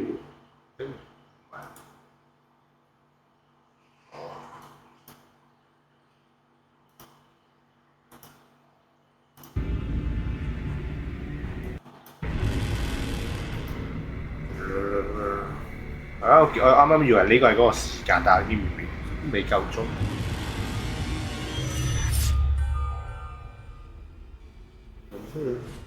Quand les jumeaux sont-ils nés? A. Au XVIe siècle. B. Au XVIIe siècle. C. Au XVIIIe siècle. D. Au XIXe siècle.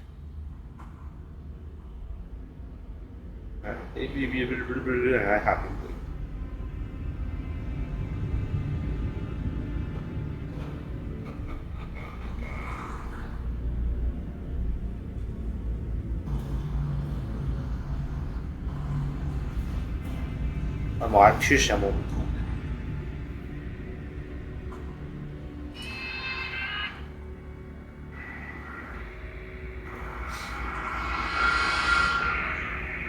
Twitch 嗰個咩有個投票功能，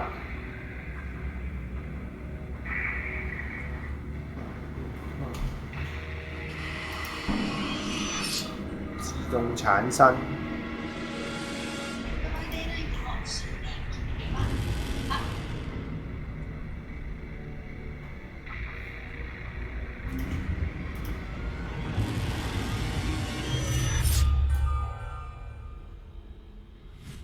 デッドバイデイナイトの周年記念はいつですか？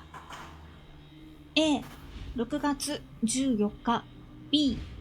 6月15日 C. 6月16日 D. 6月17日。14記得啦都。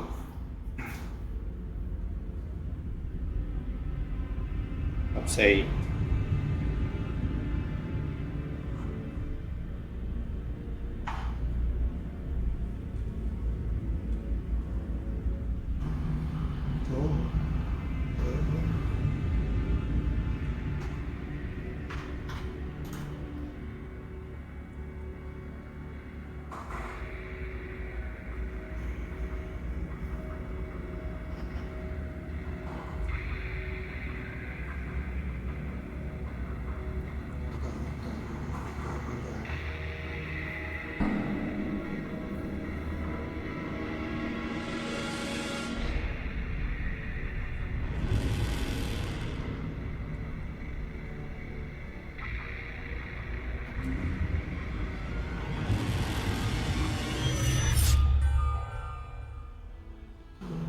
Quantos Blood Points você vai receber caso termine a temporada no Iridescente 1?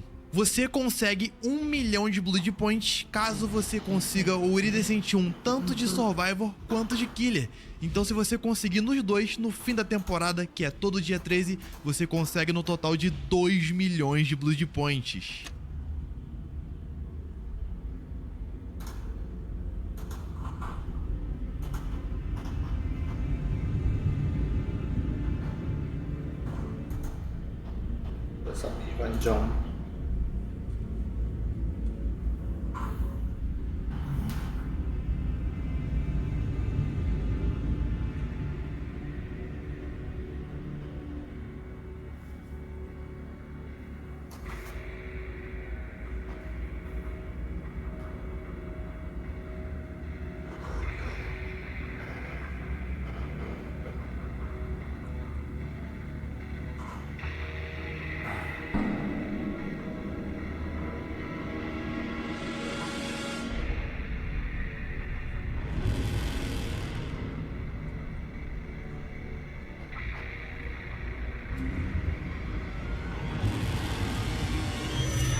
Hi darlings, it's your girl Die Hard Diva, and I have a question for you, the community.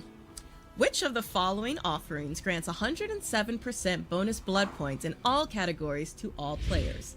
Is it A, Frightful Flan, B, Bloody Party Streamers, C, Survivor Pudding, or D, Terror Misu? 開 Twitch 嗰個出嚟嘅。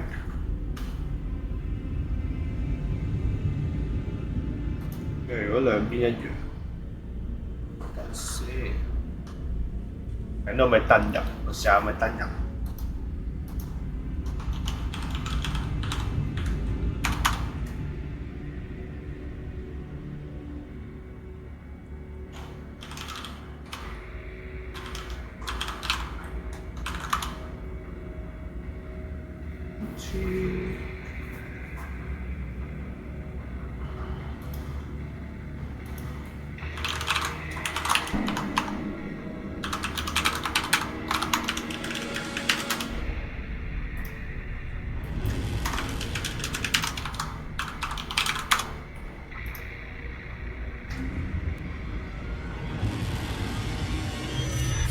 仲有時間。Congratulations to the 8 years Dead by Daylight, and I'm so excited to see what happens next. Happy anniversary! Hi, my name is Gene, and I am a senior game designer. Hi, this is Pamela, Lady UI designer on DBD. Hi everyone, my name is Nick, and I am a killer designer on Dead by Daylight. Hello, it's community manager Dork, and I'm super excited to be looking at your fan art today. So I'm gonna go ahead and start with the first one. I'm super excited, so here we go. I love this look of the unknown, especially like the broken gun. So that's like their weapon. It's like the unknown ate both the deer hunter and the deer at the same time. He was like, okay, well, that works together. The bones protruding from everywhere is so uncomfortable. For the 15 months, and obviously a great way for the unknown. Hot off the press, we literally... Oh, Talita and Renato. Yeah, this is just perfect. I love those characters so much. Yeah, in one of the first chapters I work on, so it's great. I like to see them here. This was for the Blood Moon event. Wait, is this illustration or is this CG? Are you actually... Oh, I see everything from Brazil here. I love it. The reference, Rio de Janeiro, Renato, Italita. Oh, this is great. This is great. This is like a really cool way of showing like what Michaela looks like booning. I really love the style in her hair. I think that's very unique. Oh, Naughty Bear. Oh, it's felt. Oh my god. I'd be really interested, like, if you do another one, to see like a video of how you did it. Wow, this skull motion is really incredible. I wish I could zoom in some more on the mask piece. Looks like there's so much detail in there. Holy crap, the prop work and even like the hair's on point. I have been seeing you on Twitter, and I've just been so excited about your journey of cosplay and making cosmetics. This is so good. Okay, this like comic art, graphic art of Sable and Michaela against the unknown, that is horrifying, but very, very, very cool. Great composition, really like it. Really makes me think of like American 70s comics, like with the cross hatching. Very illustrative, very dynamic. I don't see enough art of the Deathslinger And this is a really good one. I love the chain. I really love that they obscured one of the eyes and made one of them glow. I think that's an important detail of the Deathslinger. This is great lighting. That is a badass one. I love the details. You even put like the caution tag here, like it's so good. Okay, this is like really interesting to see like all of the aspects of how you create the cosplay. This is like fine work. Like this is attention to the max of details. I love this. And this purple, that's such a pretty. That's gorgeous. I want it on my desk. Oh, the black finish. Okay. That is an amazing mask. Oh my god, my little... with the Meg hair. Oh, with the Meg hairstyle. I love having the specific, like, pointing out it's a P100 Oni.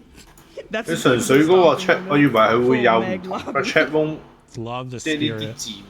Really love the spirit, and I like the shards coming out there. The hair going out of frame is really fun. It just keeps like it's going forever.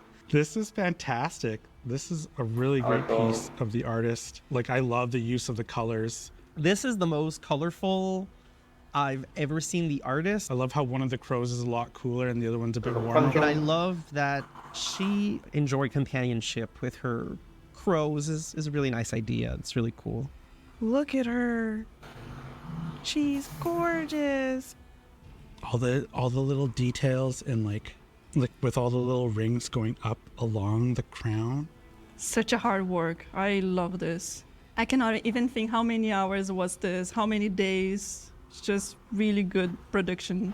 So this is a really great spirit. I really love how you captured this entire mood. That's so cool. Like this, I could see this as a poster. I'd love to have this poster, to be honest. So perfect. It feels like her. Yeah. Oh my, even the necklace. The expression, it's Sable. It's Sable. You are Sable. Yeah. No way. The dredge? How did you make this possible? How did you do that? 呢個係貴， I'd scream if 呢個 I 係 saw 貴咁都 you. 扮 Like I 到。 do in every trial. Yeah, okay, I see. Who doesn't like this one, right? Look at him.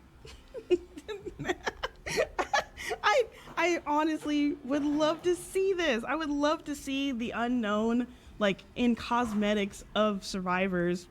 I don't know how you guys can make the unknown a cute character, but you just made something possible. Like, please Yeah, do a man, cup series. dog. I want to see more. 佢噴嗰啲毒煙。 Oh, this is one of my favorite Fong Min skins. With the headphones and the blue hair. That's so cool. Oh, I didn't even notice the game was in the background. I love that people understand that you're never clean in the entity's realm. It's just, you never have a shower. Gosh, not going into the woods anytime soon. Trying to stay as far away from this as possible. This came out amazing. It's like a 1-for-1. Which one is the game right now? I cannot even tell. This skin for Claudette, I need it. This is so cool.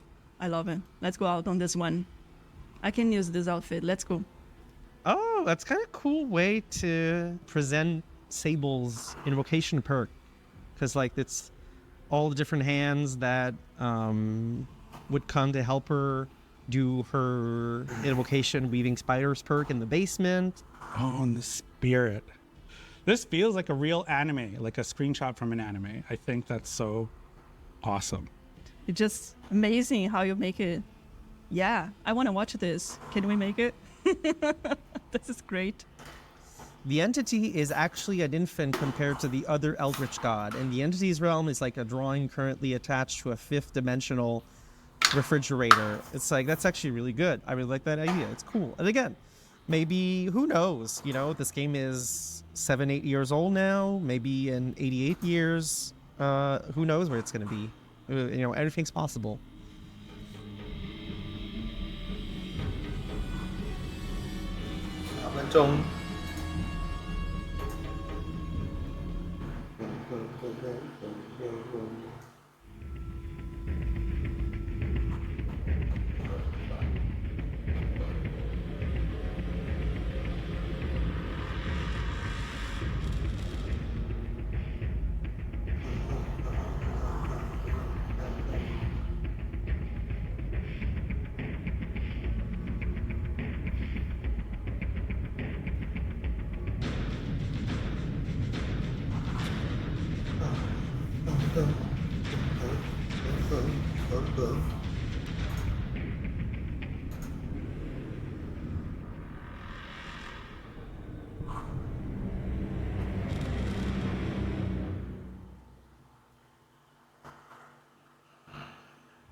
拉大啲。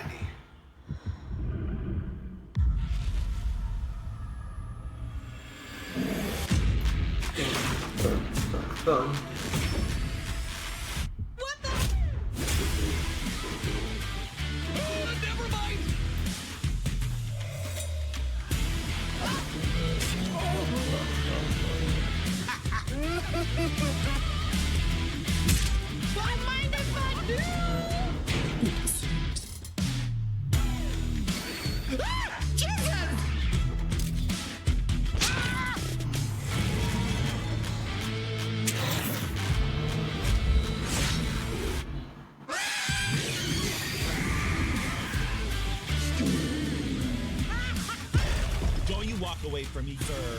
Oh man, that is so beautiful. I really like that. No! No! Oh my god!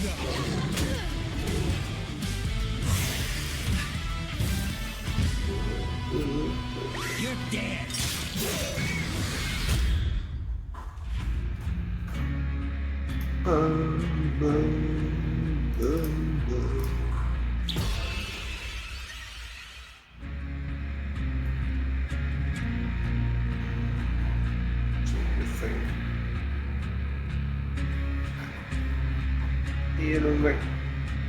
我落嗰啲全部啲咩版權 DLC。We are live. Thank you, everybody, for joining us. That trailer gets me so hyped. So hype. Oh my goodness. It's so good. And the jump scare at the end is necessary. Yes. So, hi, everybody around the world and YouTube and Twitch and OpenRec. We're in Japanese. We're in Portuguese. We are in Spanish and, of course, English, because that's what we're capable of. Thank you, everyone, for tuning in. This is DVD's official 8th anniversary. So on YouTube and Twitch and OpenRec. We're in Japanese. We're in Portuguese. We are in Spanish and, of course, English, because that's what we're capable of. Thank you, everyone, for tuning in. This is DVD's official 8th anniversary celebration. It's a DVD. Yes, and it's truly amazing to already know that we're on our 3rd live stream of the year, with only more to come. And we just have to say thank you on behalf of the entire Dead by Daylight team for 8 amazing years of support from the community worldwide. Yep. So today we are going to be looking at everything that's coming over the coming year. We're going to be starting pretty soon after our little intro here with something that we already teased a few days ago, and that's Dungeons and Dragons coming to Dead by Daylight. So it's going to be a full chapter. We're going to dive into that, and in fact, after the show today, that will be playable on Steam on the PTB. Yeah, I'm really looking forward to it. But this wouldn't be a Dead by Daylight anniversary live stream without a couple of surprises. So you're definitely going to want to stay for the full broadcast to see everything we've got to reveal today. But we've also got a live Q&A. So if you have any questions, please do make sure to drop them in your respective chats so we can answer as many as possible at the end of the stream. But let's go ahead and take a look at what our run of show is for today. Yep, we've got a great one lined up. We're going to be joined by our buds, Steph and Justin, to walk you through our Year 9, which is a crazy number, Year 9 content and design roadmap. And then after that, Senior Product Manager Derek is going to join us to talk about upcoming gameplay and quality of life improvements coming to the game, including one that you're not going to want to miss. Yes, and then we'll have Dave and Janik here to reveal everything coming with the latest chapter for Dead by Daylight. Then we're going to have some updates about the other projects we've got in the world of DVD, that being the casting of Frank Stone by Supermassive and an unnamed multiplayer PvE game by Midwinter. Then we'll have Justin, a completely different Justin from the one Eric talked about, coming in to break down this year's in-game shenanigans for the anniversary. And last, we'll have our Q&A, which, once again, drop your questions in the chat so we can answer as many as possible. And who knows, we might have some other little surprises. And while you're dropping your questions, we thought we would drop some content on you. You like that? Yeah, I like that. I just made that up. Twitch drops are back. So if you've watched our streams before, we like to offer Twitch drops drops to our viewers, and today is no exception. So they're live right now, and you can get them by connecting your behavior account to your Twitch account. So there should be a QR code you can see. There should be links in the Twitch chat to jump over and get that hooked up if you're not already. Yes, and if 好似有咩 you're 睇 new to 睇 Twitch drops 台 with Dead by 喎，就係 Daylight, 攞 ski all you need 嗰 to 啲 know 嘢。 is that by watching any Dead by Daylight stream in the Twitch directory, you'll be accruing watch time, which will allow you to claim 3 of the Twitch drops we have active today until May 28th. The first one, if you've already been with us since the start of our stream, you're already on your way to claiming, which is going to be the Totem in-game badge. And then after this, if you watch any of the Dead by Daylight stream for 4 hours, you'll get the Crimson Hue in-game banner. And then lastly, for 8 years, 8 watching time, you'll be able to get the Greenville, Welcome to Greenville in-game banner. Yep. So enjoy those drops. But we mentioned surprises, and we've got one to kick the show off with. So the first of which is actually a new game. What the? We've got a game that we haven't told anybody about yet. It's from the world of Dead by Daylight. We're going to share it with you right now. It features some familiar faces. And most importantly, it is super duper fun. And I think you'll be surprised. So let's take a look.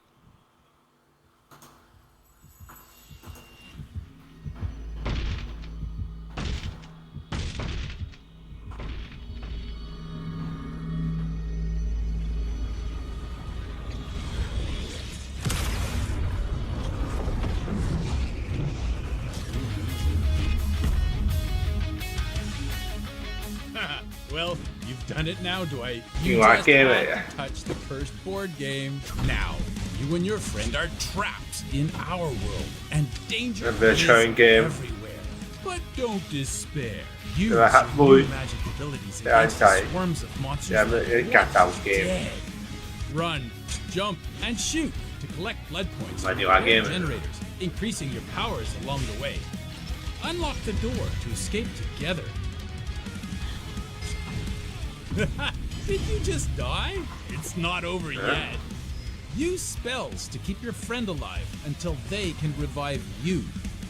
Do you and your friend have what it takes to survive? Ponder this as you ask yourselves, what the fog? 而家又係嘅 Steam，我免費 game 嚟。 Oh my god, that song is so earwormy. It's gonna get stuck in my I mean, head. by game, The game itself is like the guitar solo of video games. Yeah, like I'm already gonna walk away and just okay. But anyway, yes, you saw that correctly. What the Fog is now available, and it's not only that, but it's free for current behavior account holders and new subscribers. But we do have a limit of free keys, so you're gonna want to make sure that you make your behavior account after the stream, of course, or in another tab. Just don't leave. But go ahead and grab that, claim it on your account, and if you're unable to, then you're able to get it on Steam, which is exclusively on Steam for $4.99 USD. Yep, and as you might expect with the drops, now a free game. A lot of people watching the stream. There might be some load on our behavior login system, so if there is, bear with us. We will get you in the door, and don't worry, you'll get the game. So as you might have been able to tell from that trailer, What the Fog, which is just the best title, is a 2-person co-op roguelite. The simple goal of surviving and escaping with each increasingly difficult level. So to do that, you go head-to-head with swarms of monsters and bosses, and as we mentioned, lots of heavy metal guitar. Yes. So Eric and I got to play it before launch, and honestly, it was so crazy fun. Like, I had that song stuck in my head for weeks. But you need to make sure that you get your hands on it so that you can have fun, survive, and then get the fog out. Nice. So that out of the way. See, you weren't expecting that. A lot of people are like, wait, what? Surprises. We're going to dive into the show. So we're going to hand things over to Stefan and Justin to talk about Dead by Daylight's Year 9 roadmap.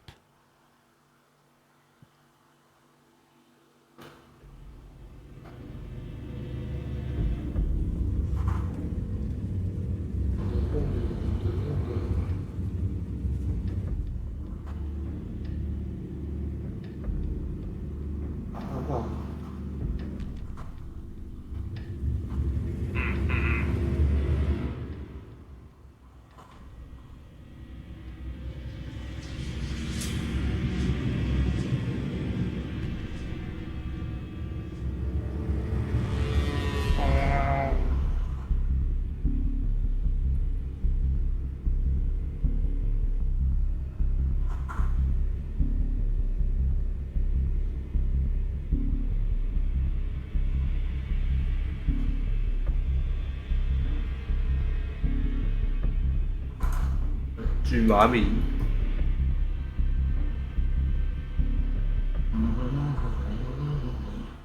Thank you for joining us. It's great to be back with you celebrating Dead by Daylight's 8th year anniversary. I'm Stéphane Beauchamp, head of production.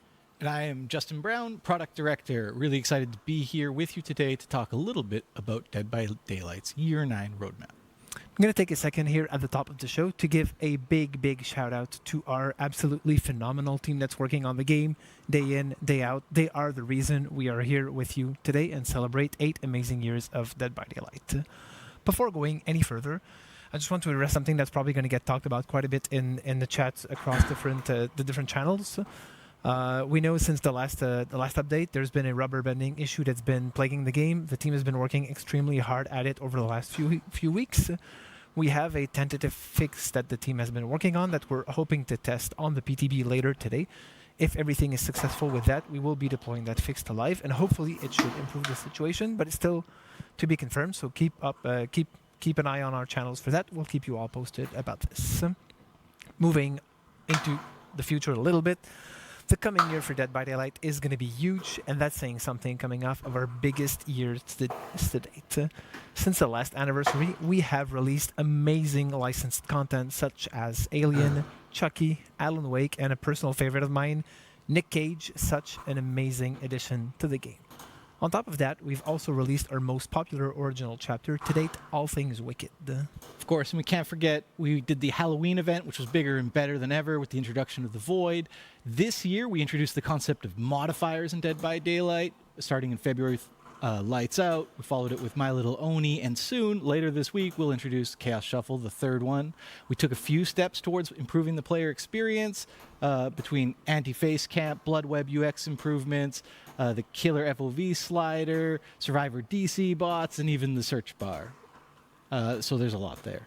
And finally, we've taken a few big steps towards increasing our transparency, our communication with regular live streams on each of our content releases thus far.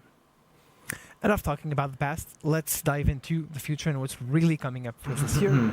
We're happy to announce today that we have 6 new chapters currently in the works, and 2 of those chapters will be survivor-only chapters for this year.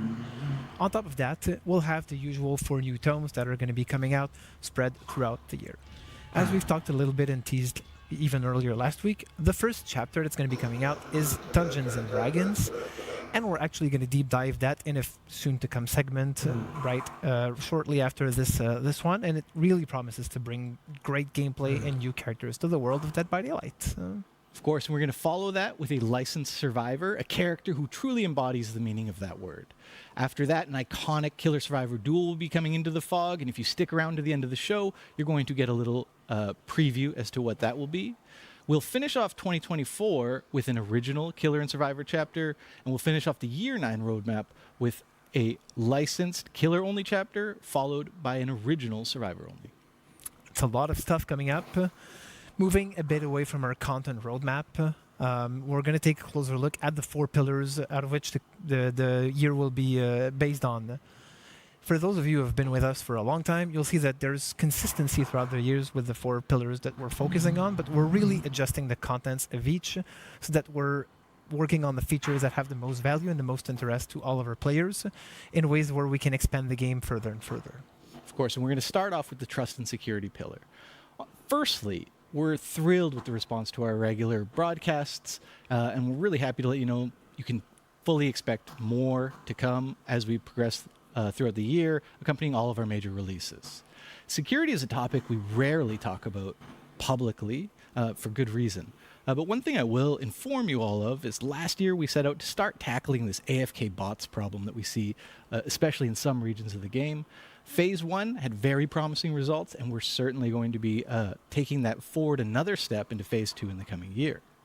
Our next 2 pillars, live balance and quality of life, we won't discuss too much. Of course, you can expect regular live balance updates throughout the year and new quality of life, but my friend and colleague Derek will be coming up in the gameplay improvement segment to cover more on that topic, including an announcement on one of the most highly requested features ever in Dead by Daylight. This one's going to be really, really exciting. Stay tuned for that because that is really something interesting coming up. Last but not least, our 4th pillar, events evolution. Events have always been a fundamental part of the game, especially the seasonal events.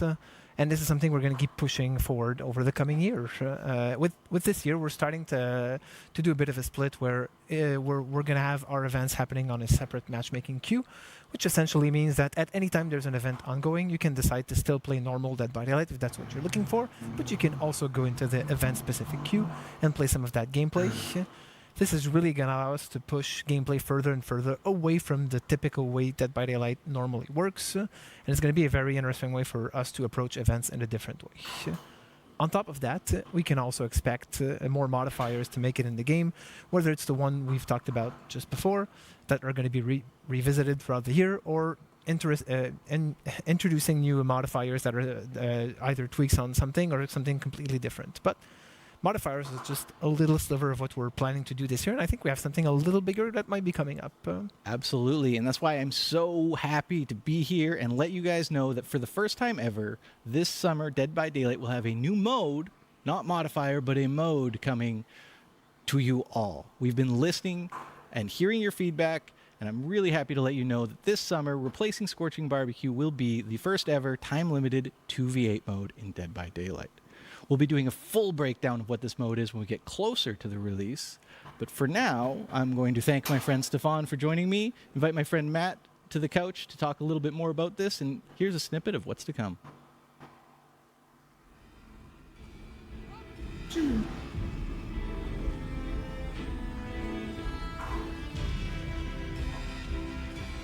兩個殺手 OK 正，即係2打8咁啊！正啊，真係有2打8，都等咗好多年。呢個咩嚟㗎？勾嚟，我勾唔到，樣唔知乜夾蜘蛛夾住。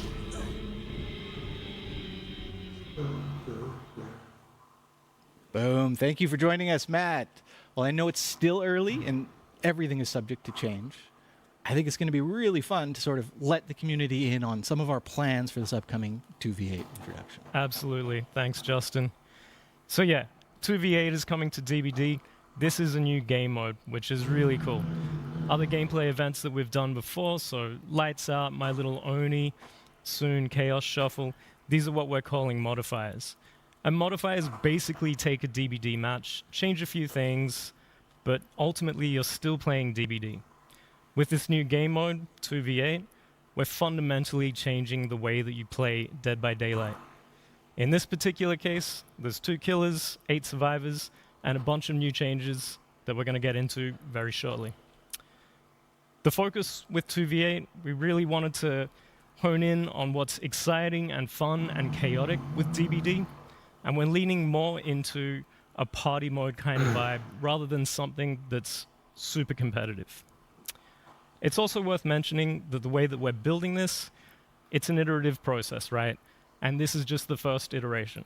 So we'll be looking to add more content, more gameplay in the future based on community feedback. Absolutely, and I'm super excited to see what everybody says about this mode when it comes out. So first, let's break down a few of the key changes that we know are going to be coming for 2v8 this summer. I mean, of course, there's still generators, there's still exit gates, there's just more of them.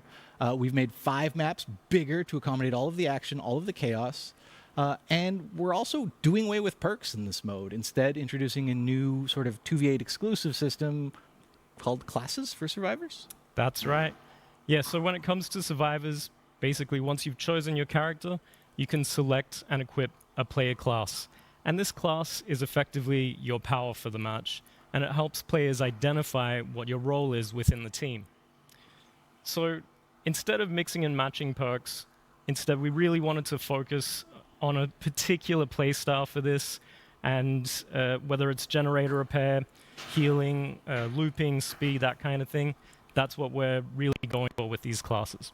Of course, and there's also just cowering in the corner, which Absolutely. is my own preferred playstyle for Survivor, which is great. And it'll work a little differently for killers. You'll be able to choose from one of the 5 original killers, each with their own specific gameplay. Killers obviously have powers, so they don't have classes in this mode, but we will be introducing a new mechanic, which is a team power. For example, if you are the Wraith, when you cloak yourself, if your teammate is within a certain radius of you, they will also get the undetectable status effect, allowing you to coordinate a sort of team stealth attack. Should make for some entertainment. The reason that we're focusing on the 5 original killers is just to make sure that this is as accessible as possible. They're all free. Everybody can play them. Everybody can have fun. We want you to enjoy the content and give us your feedback. And in my opinion, the best part of this whole mode is the 2. It's the first time ever that success and failure as a killer does not rely solely on your shoulders. You have a teammate to sort of benefit from, learn from, or even, blame when things go poorly. So working together is just going to make the match so much more fun, so much more efficient. Absolutely. Lastly, it's worth mentioning that for this mode, we really wanted to keep the action pace and the momentum flowing. During our playtests, we found that the process of downing a survivor, picking them up, carrying them to the hook, it really started to slow things down for this mode in particular. So we're doing away with hooks as well. There's no hooks in 2v8. Instead, once the killer downs a survivor, they'll be able to send them to a cage. This works very similar to Pyramid Head. It will teleport the survivor to another part of the map, away from the killers. And of course, this still counts as hook states. So once you've been hooked 3 times, you'll be out of the match. And as Justin said before, there will be 5 original killers coming to this iteration of this game mode. But we will be looking to add more as we iterate on it and add more to it. Of course, we'll also be improving the game as it goes along. So content will be coming in as well as updates to classes and gameplay. Awesome. Thank you so much for joining me, Matt. And to all of you at home, if you want to learn more about 2v8, please join us in our July live stream. We will hope you're looking forward to this year 9. For now, back to you, Eric and Dork.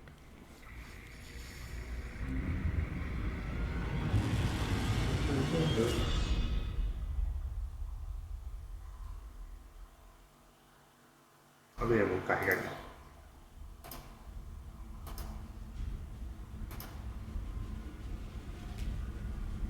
你真係要開住，你撳分頁已經唔計，你要掛機要咩？拉咗嗰條褪喺最前方最前個價先當你睇計。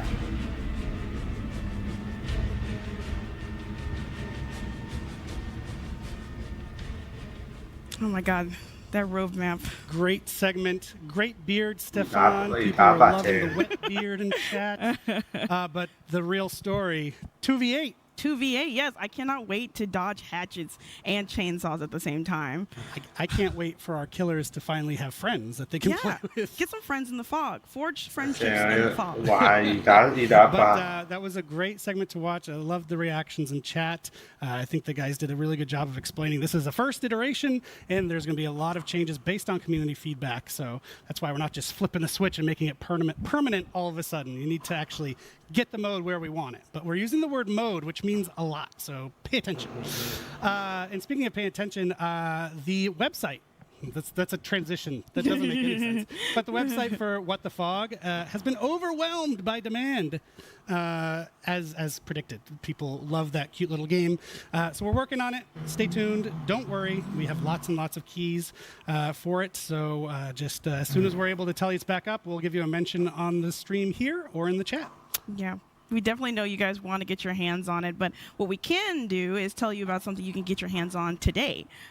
Yes, and so recently, I think it was December, we released 3 DLC packs. They're called Maddening Darkness, Old Wounds, and Macabre Tales. That was a way for players to get a big bunch of our older content all in 1 or 3 goes. And so we're actually going to be doing that again. Yeah, so this pack is actually going to pick up exactly where the last one left off, which is going to be the Endless Hunt pack. And in this pack, you're going to get 9 playable characters, starting with Portrait of Murder, Roots of Dread, Forge in the Fog, and Tools of Torment. And along with this pack is going to be all the additional outfits and DLC exclusive items. But of course, if you don't want to get the pack, they will be individually marked down in the in-game store, so you can get them there. Yes, so that Endless Hunt pack is actually available right now. It is the best way, especially if you're a newer player to Dead by Daylight, to get a big bunch of great content. So that out of the way, we want to keep the train rolling. Next up, we're going to be welcoming Derek, right where you're sitting. He's going to tell us all about gameplay improvements and quality of life improvements coming to Dead by Daylight, including a very big one that people have requested for ages. So let's talk to Derek.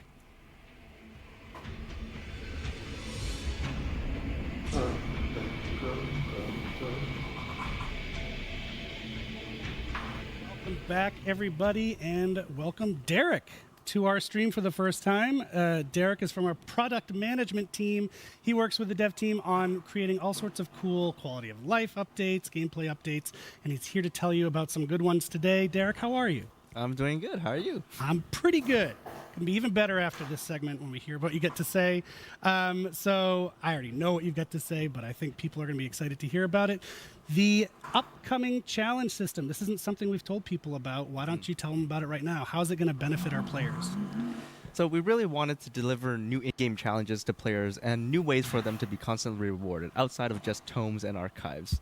So we're going to be introducing a new challenge system, which is a system of challenges, hence the name. Perfect. That players are going to be able to complete completely passively.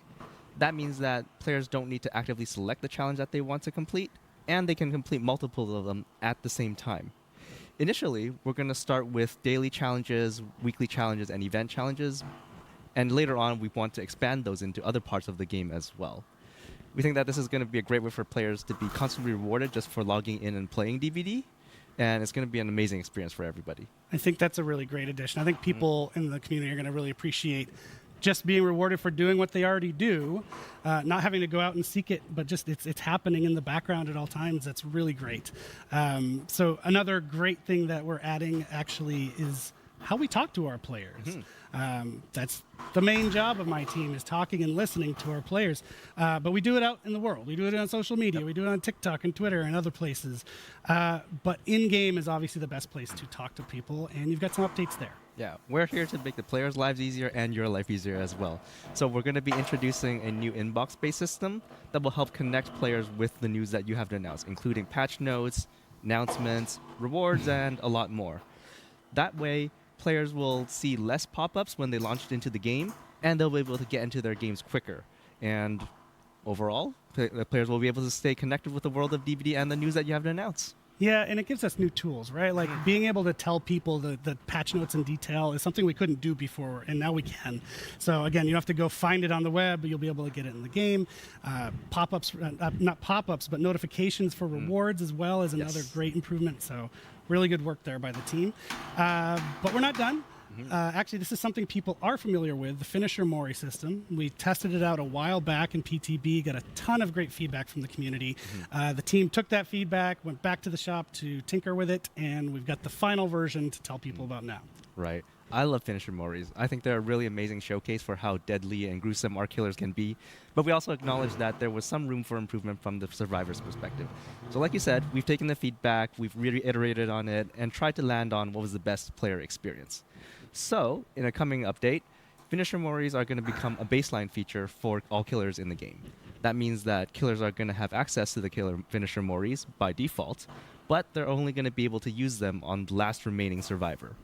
That way, if the killer is able to successfully pull it off, we get an exciting conclusion to the match, and the survivors can feel that the game's ended in a fair way, and this match went smoothly, and it was a really exciting experience for everybody. Mori offerings are also going to be updated to instead give bonus blood points, so that it'll be a more rewarding experience for killers if they're able to pull it off. So the killer's going to want to land that at the end. Yes. It happens at the end, like you said, so we're not killing the flow of the match. I think it's a really great balance from where we started and the feedback that we got, so kudos to you and the team. And that's all we've got from you today. Unfortunately, you have to go, but the show is far from over. Next up, we're going to hear about the new chapter coming to Dead by Daylight. So stay tuned, everybody, and thank you, Derek, for your time. Thank you for having me.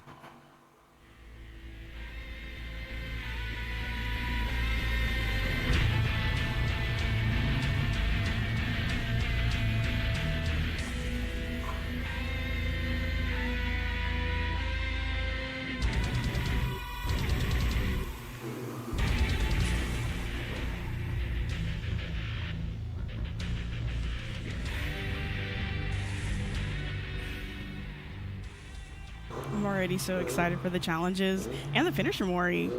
I just want to shout out Derek for dropping so casually such a highly anticipated feature with cross progression. Yes, cross progression is finally coming. Super excited. And it's another reason for you to make your behavior account. So not only will you be able to get What the Fog for free, but you'll also be prepping yourself for cross progression, which we know that's something, you're once again going to have to be waiting to get your hands on.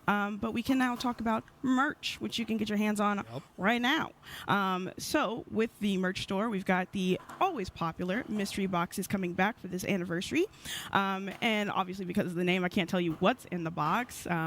Maybe I'll try, but anyway, in the boxes you're gonna see 4 very exclusive DVD items specifically for this release.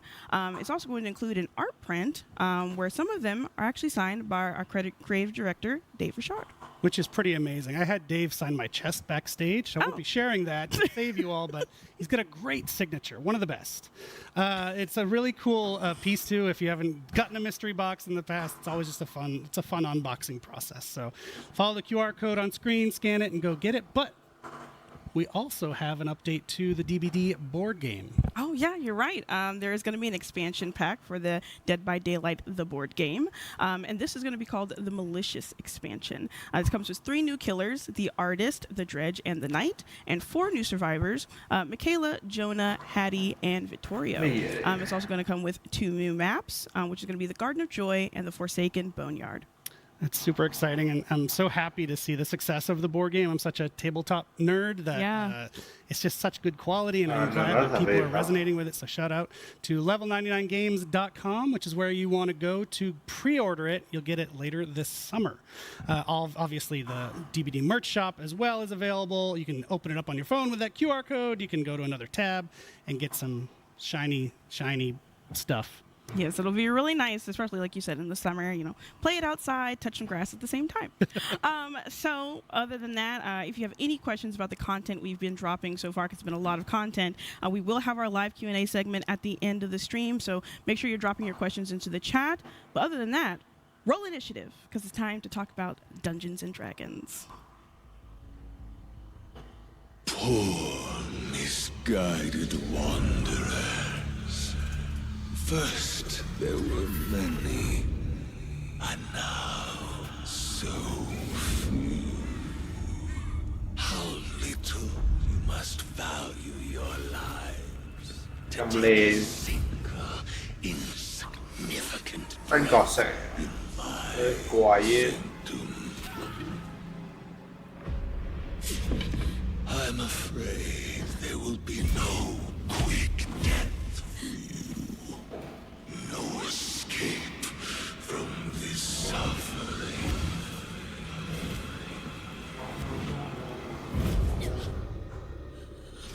I shall draw out your ending as I see fit.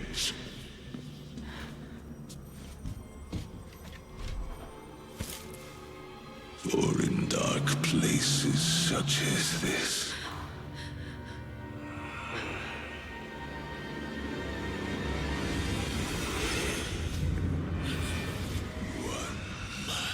keep themselves entertained.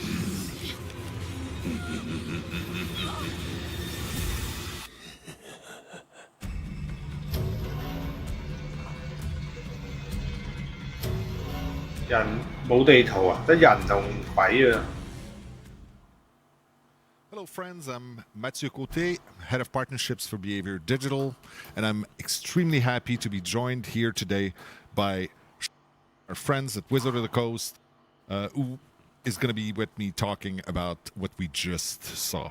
Hi, Sean. Hey, Matthew. Great to see you. Pleasure. We just saw the trailer here. I still have goosebumps. This is so amazing. Like I was saying earlier, I have inner child in me that's thrilled right now. I've been playing Dungeons and Dragons since I'm 10 years old, and it's an absolute dream come true. So thank you so much for being a part of that. Of course, yeah, my pleasure. I 10-year-old Sean wakes up every day realizing that he works at Wizards of the Coast, dream job. So we're super aligned on that. So Dungeons & Dragons is probably one of the biggest gateways that people have had to how to craft stories, how to design games, how to create experiences for other people. We've seen it, of course, within the dev team. There's so many people who've got their first taste of designing games through Dungeons & Dragons. Have you seen this to be true with other developers that you've worked with? Oh, absolutely. Yeah. I always say it's the easiest thing about my job is I never have to teach people what D&D is or what the brand is about, because when I'm working with the developer, I guarantee you the person that I'm talking to has played and everybody on their team has played, or at the very least is like very aware of what the game is and what it entails. It makes my job very, very easy. I always joke around, D&D is kind of this like the building block or like the connective tissue between game designers. You can be at a gaming convention and you're talking to other developers, and if you have nothing else in common, just start talking about D&D. It's true. It's kind of a common language. There's so many common references there.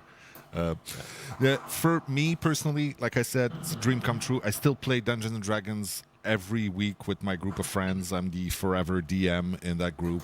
And I know that there are a couple of other people on my team who were absolutely thrilled to be a part of this. What made sense for Wizard of the Coast to enter into this collaboration? That's a great question. I think that exploring horror is always something that's really, really interested us. Dungeons & Dragons has dipped its toes in horror before. We've got modules like Curse of Strahd. We've got a lot of different horror elements we've brought together in some of our monsters. Obviously, characters like Vecna have been super horror driven. So when the idea popped up on our radar, hey, what do you think about working together with Behavior on a Dead by Daylight module? Like the light turned on instantly. I don't think anybody was. There were no question marks. It was mostly just exclamation points. It's like how do we do this the best, right? Like let's find the coolest character. Let's find the coolest setting. Let's really make this a true sort of celebration of D&D inside of Dead by Daylight and make it a way that feels super native to that game. Yeah. And you mentioned horror. I mean, I know a lot of people will probably think that their first thought when they think of Dungeons & Dragons is not necessarily horror, but there is quite a lot of potential for horror in there. I mean, it is a very flexible medium to tell stories, and horror stories are some of the stories that will provoke the most intense emotions and reactions in players. So for us, it made sense, yes. Yeah, I'm also slightly in the forever dungeon master box that you are. I try to inject a little bit of horror into all the campaigns that I run. I think that it's just a great tool to use to tell stories. If your players never get scared, right, you're probably doing something a little bit wrong. True. And like you mentioned, Dungeons & Dragons is just a really flexible system for telling stories. At the end of the day, the players and the dungeon masters, you're not fighting each other. You're just there telling a collaborative story about what happens. And horror is just a great tool to include in that box of storytelling. It's D&D hasn't always been, hey, we are a horror game, but the tools are there if you want to do it. And I think some of the best storytellers out there definitely implement those tools. Yeah, there are many examples out there. Now, why Vecna? I mean, we've seen it in the trailer. He is an absolutely terrifying presence. I think that whether you're a survivor or a killer and you play with Vecna in that game, it's going to be a really, really intense experience. So tell me a little bit, why Vecna and why it makes sense? For me, the main reason that Vecna was very clearly like on the top of the podium the entire time we were discussing potential killers is that Vecna has always had this horror movie monster vibe to him. I mean, as a lich, he's always had the ability to, you can even kill him and he just pops back up and will come back. It might not be tomorrow. Yeah. Might be a couple of years in the future, but like Vecna's always going to come back. He just has this real inevitability to him, right? And the thing about D&D is very quickly in a D&D setting, your party becomes a group of powerful adventurers, right? You're defeating all these other monsters that, like dragons and stuff. And then Vecna shows up and you're like, oh, we need to run away. Vecna's here. Like he's such a scary, inevitable threat in the universe that even his earliest appearances were just items with his name on them. And everybody was wondering, oh, who's this guy Vecna that's got this eye and this hand. And it was just like whispers of this ancient evil that was so powerful you couldn't even print a stat block for him because he was just that strong. Yeah, it's the terrifying presence that few talk about, but if you've heard about him, it's probably already too late.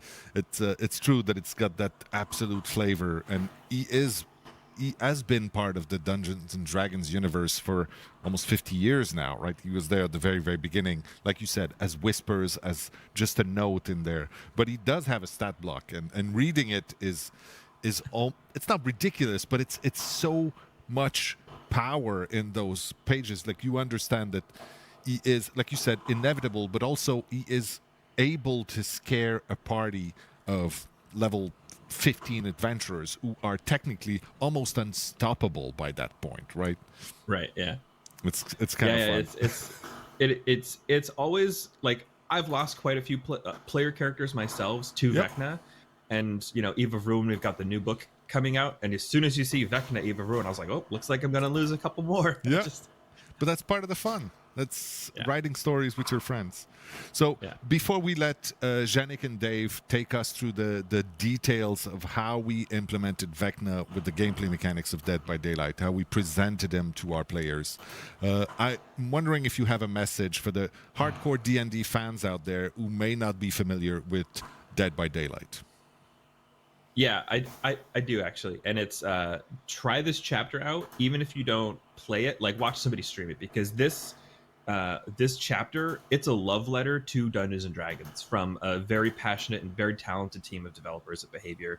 It was super obvious throughout the entire process that, from the sound design work to the animations and the modeling, and I can't stress enough how easy it made the approvals process on our end, that all of this work came in very obviously driven by an incredibly high level of passion for Dungeons and Dragons. If you are a D&D fan, there's really cool Easter eggs in the map. There's really cool Easter eggs all over the place. There's just a ton of love for D&D in this thing. And if you're a fan, there's something in here for you, I promise. Even if you don't think that horror is your thing, give it a try. It's super fun. Thank you so much for the kind words. Seriously, it means the world to me. Now, I think we'll wrap this up for now. Thank you so much for taking the time to be here with us today in our anniversary. And I hopefully will see you in the fog.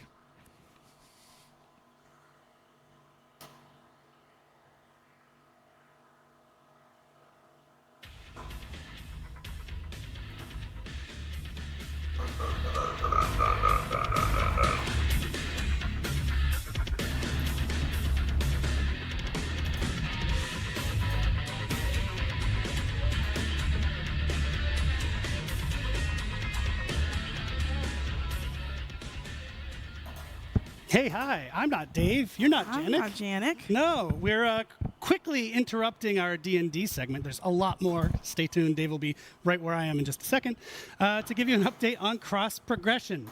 So this is a live show. We're having a live TV moment as we speak. So apologies, you might have noticed, even though I was dressed the same. Our segment with Derek that was just before was pre-recorded. And in fact, we played the wrong one. So we want to give you more details on cross progression here. So that's what we're going to do. So take it away, Dork. Yeah, so cross progression is hands down one of the most requested features. Every single stream, every single post. You guys are wanting cross progression, and we're giving it to you later this summer.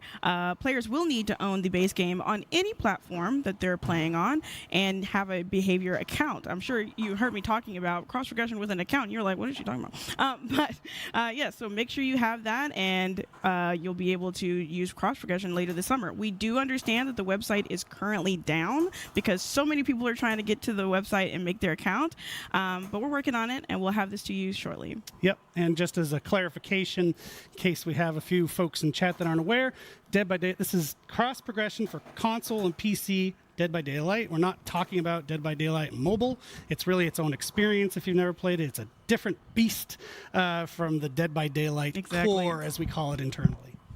Awesome.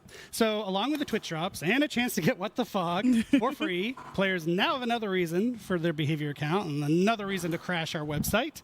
So like we said, bear with us. The site will be brought back up and all this will happen.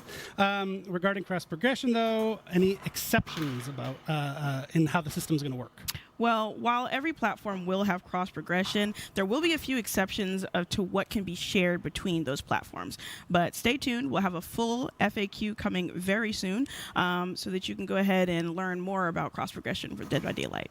Yep. And as mentioned, now we're going to pass it to Dave and Janik for some great deep details on our Dungeons and Dragons chapter.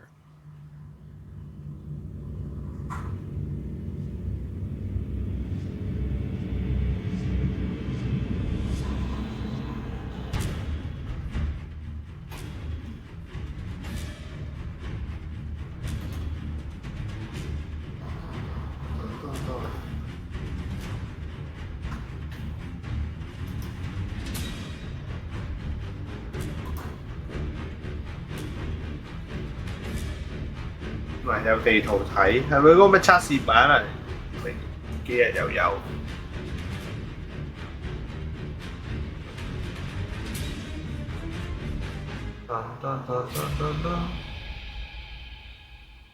All right.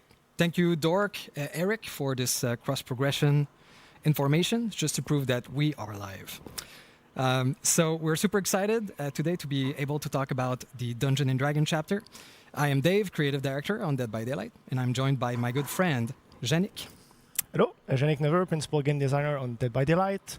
Today I'll be talking about all the intricacy of the gameplay on this chapter. But first, a little mention.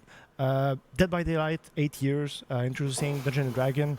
It's a big milestone for us, but we're not the only one hitting a special milestone. Yeah, it's crazy to think that Dungeon & Dragon turns 50 this year.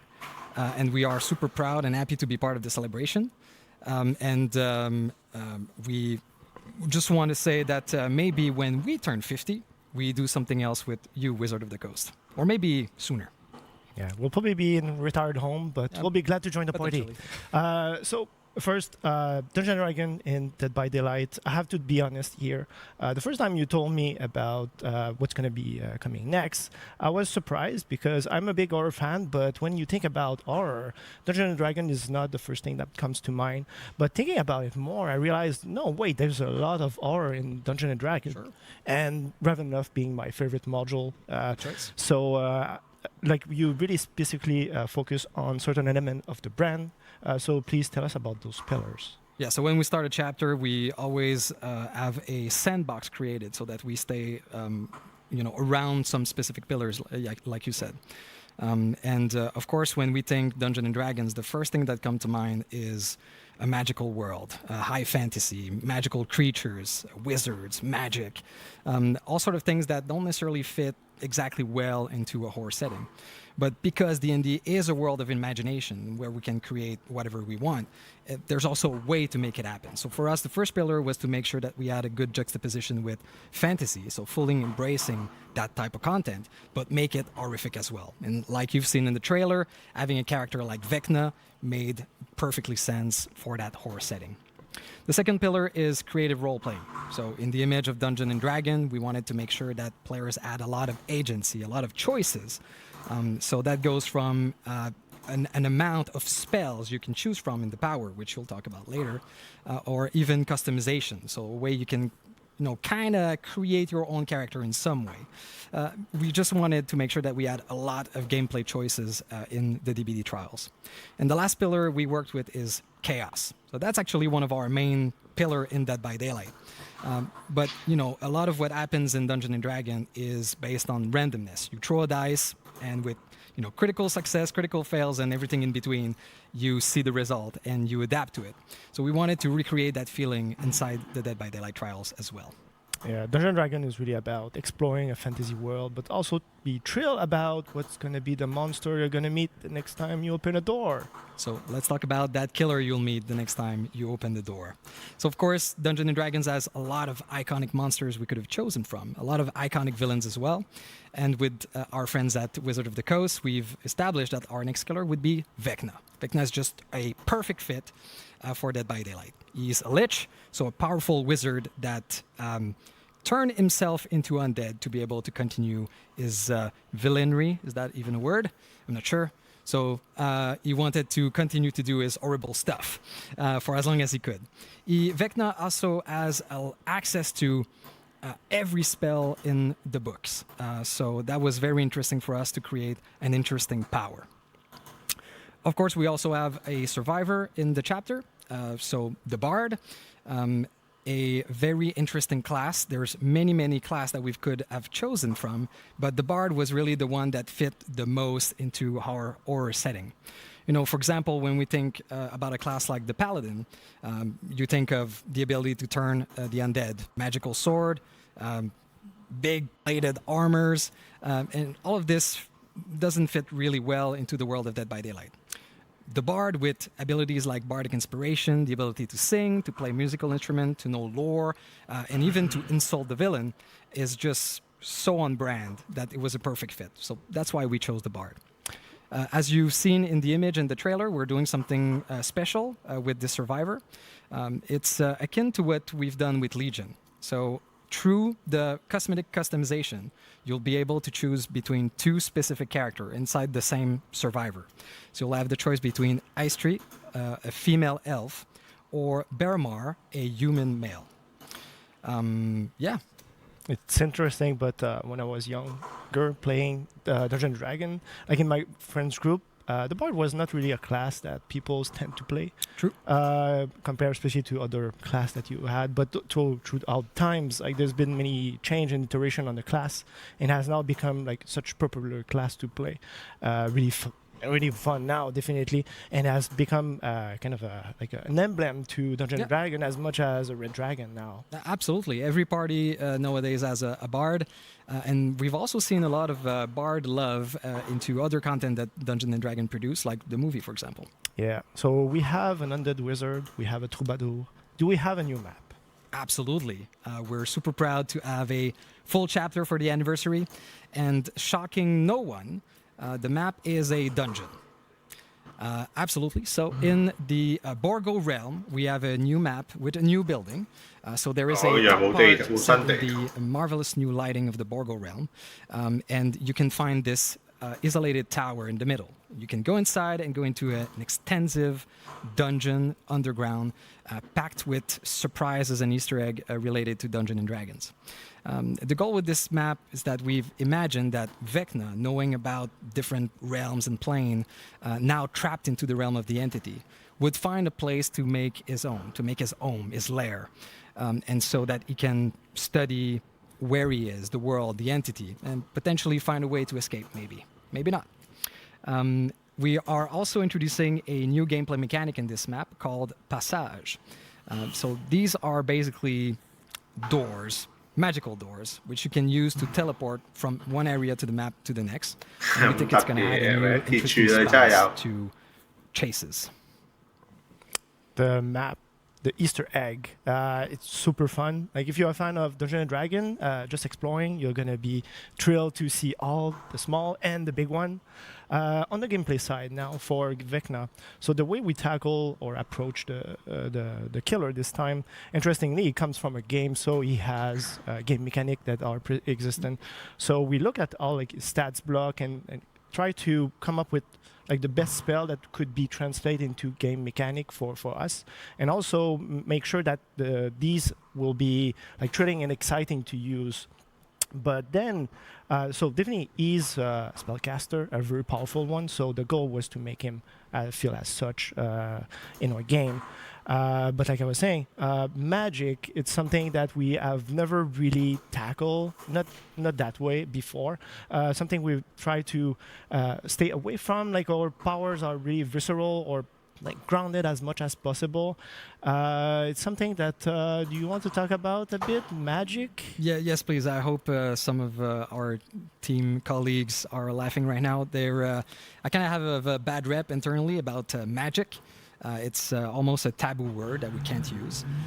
But now making a D&D chapter, for sure we had to embrace magic.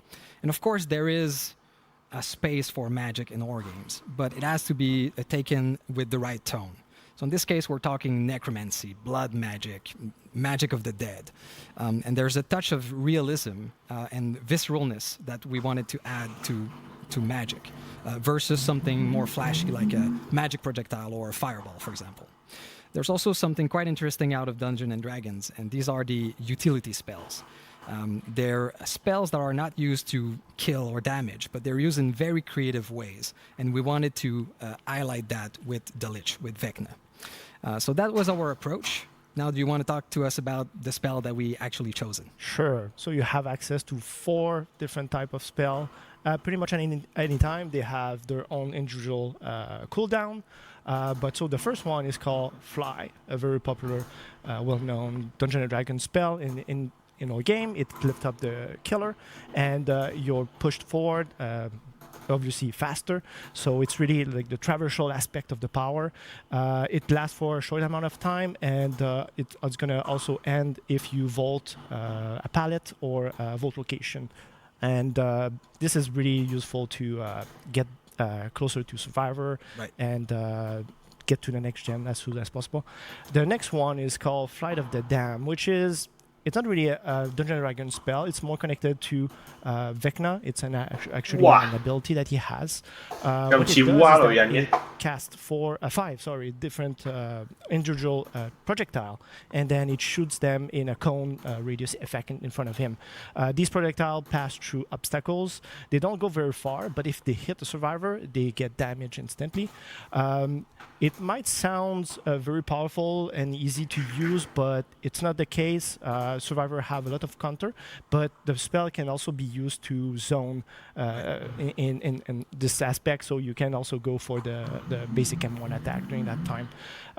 The third spell is called Dispelling Sphere, which is actually it's a combination of different existing Dungeons and Dragons spell. We just felt it was more compelling to combine them into one spell. So what it does, you cast a large sphere in front of you, and that sphere moves slowly throughout the level. Survivors do not see that sphere, and if they get in contact with that sphere, they get revealed for a few seconds by Killer Instinct, and also have their magic items disabled for a minute. And the last but not least spell is Mage Hand, very well known Dungeons and Dragons spell. What it does in Dead by Daylight, you, as the killer, you can tag up a nearby pallet. And if the pallet is upward, it blocks the pallet for a few seconds, cannot be interacted by Survivor. And if it's downward, it's lifted up for you so you can fully pass without any obstacles. So the idea with this killer, he has a lot of tools and tricks in his bag, and it's really about managing all the force spells, the cooldown, and try to activate them at the right moment. So that's really how you're going to improve as a killer, is learning how to use them at the right time and be efficient with them. So lots of strategic and tactical choices here. Correct. So you've mentioned very quickly during the Dispel Sphere, the magical item. Did I? Yeah. What's that? Okay. So this is the new toy for Survivor. It's called magic items, but keep in mind it's not an actual items that they use. So this time, if you face Vecna, you're gonna have Survivor gonna have 7 different chests that's gonna spawn throughout the level. Survivor go interact with those chests, and while during the opening of the chest, there's gonna be a D20 dice roll. Yes, it's Dungeons and Dragon. We couldn't do without the dice roll. So this dice roll will determine the content of the chest. So if Survivor roll from 2 to 4, they get a basic Dead by Daylight brown item. Better than nothing. Yeah, well, maybe that brown medkit might save your life. I don't know. But the fun part is when you roll from 5 to 19, that's when you get the magic items. And the way it works is that each Survivor has an equipment slot, 2 equipment slots. They have the bracers and the boots. So there's 2 types of magic items, and each magic item is going to be randomly linked the first time you open the chest to one of the 4 Vecna spells. And so once they are equipped, each time the killer will cast the spell that is linked to one of your magic item, you're going to gain a passive bonus to help out, avoid the spell or help you out against Vecna in general. So to be more precise, so if you have bracers against the fly spell, you're going to see Vecna's aura during the traveling that while you use the spell. If you have a boots, for example, against the Flight of the Dam, you see the aura of the projectile, very useful because the projectile goes through collision, and the best way to use that spell is through walls. If you have magic items against the Dispelling Sphere, survivors see the sphere, so they can juke and go around the sphere as much Anakin. And if you have a counter against the mage hand, you see the aura of the hand on the palette, and also gain a little haste effect, so that help you out around the loop. Okay. Yeah. So it's really important to search those chests. Yeah, correct. Because the way that we tackled this, the balance in this case is that we made sure that the magic items do not trunker the killer's power. It's made or balanced to face survivor who have them equipped. So if you don't get those, definitely the killer might feel a bit oppressive. So it's really up to survivor to get to those chests and equip them as soon as possible. Right. And just to be clear, you can also equip a normal item with that. So you can have your flashlight, bracer, and boots. Correct. It's a very different slot. So everybody heard you talk about a lot of numbers here on the dice, but you've not mentioned the critical fail, 1, and critical success on the 20. For people that don't play D&D, these are like events, the best event that can happen in Dungeons & Dragons when you get that critical fail or that critical success. So what happens in Dead by Daylight when that happens? Yes, so we have critical roll in the game. If you roll a 1, you get, a big nothing. Although I've heard sometimes people get a green key. I guess that's you. better, yeah. But I know what you get if you roll a 20. So anyone who's familiar with Vecna in the lore of Dungeons & Dragons, there are 2 very specific artifacts that exist that is called the Eye of Vecna and the Hand of Vecna, and we introduce them in our game. So you roll a 20, you get one of the 2. You never know. But these works more like a normal item, so you have to pick them up and use them once. It's called attune, so you merge with the items, and then you unlock a very powerful ability up to like perk level. Okay. Yes, it's very strong. I guess you want to know. Please do say. Okay, sure. So if you attune with the Eye of Vecna, they use with lockers. So if you fast exit a locker, you're going to be unseen, unheard by the killer for 15 seconds. And on top of that, you gain a haste boost effect. And if you attune with the Hand of Vecna, you fast enter a locker and you're going to be teleported further down, further locker. Wow. So very powerful. I forgot a little details because they might sound super strong, said like that, but they come with a cost. So to use them, you have to be full health. And once you use them, you instantly lose a health state. And also, at the end of the effect, you get revealed by Killer Instinct. So be very mindful the way you use them, because we've seen a lot of situations where it backfire at the survivor. And the killer has definitely a spell to help him out, get back at the survivor, and get the down. So it's very on brand with what a cursed item should be. Indeed. So thank you so much, Yannick. As you can see, there's a lot of stuff coming with Vecna, and we had no time today to talk about anything more about the killer perks or the survivor. But I have to say very quickly that the survivor perk will allow you to create illusions, to perform on the loot. You can even perform with other survivors to do the full melody. There's also a dice roll mechanic for one of the perk. So if you want more information after the show, you can go on our website, deadbydaylight.com, and get all of the details you need. Merci encore, Yannick, for all the information. And thank you so much to all of you. Happy anniversary. And I'll be passing it back to Eric and Dork.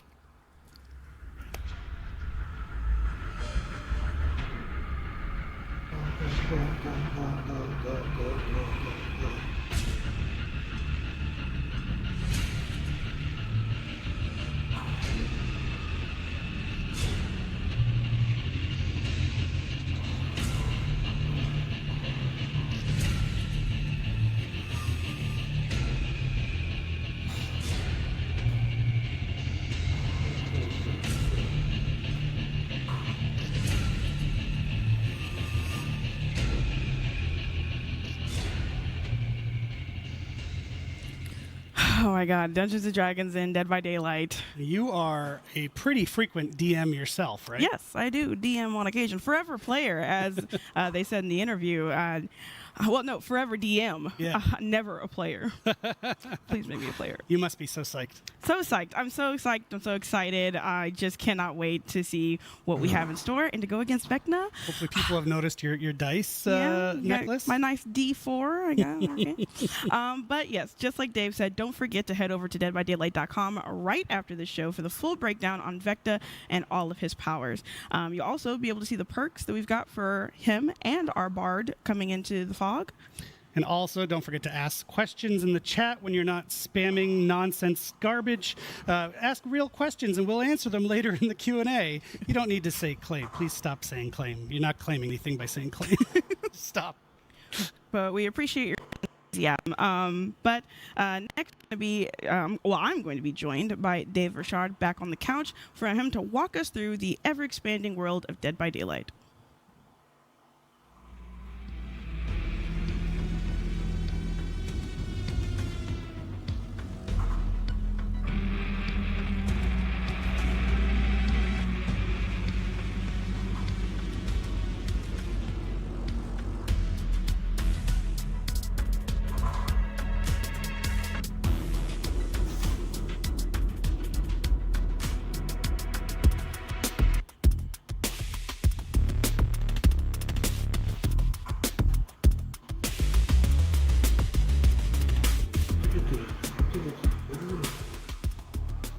Hey, I'm over here now.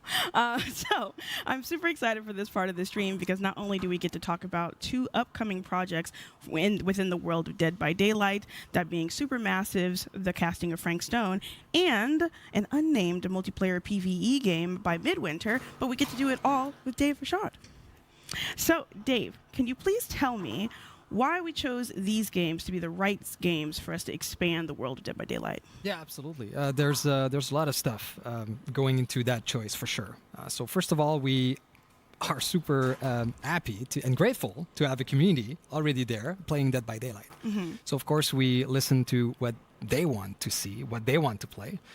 So that comes into the recipe of the choice we're going to make. We also want to make sure that we will create something new to experience, something that's completely out of what we are used to in Dead by Daylight. So that comes into the genre we want to create.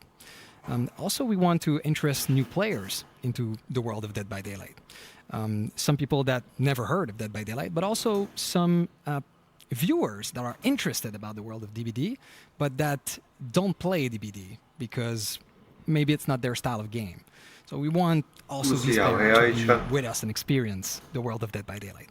And just like you were saying, with people being interested in the world of Dead by Daylight, as the creative director, why do you think there's so much interest in the lore of a multiplayer game that's based in action?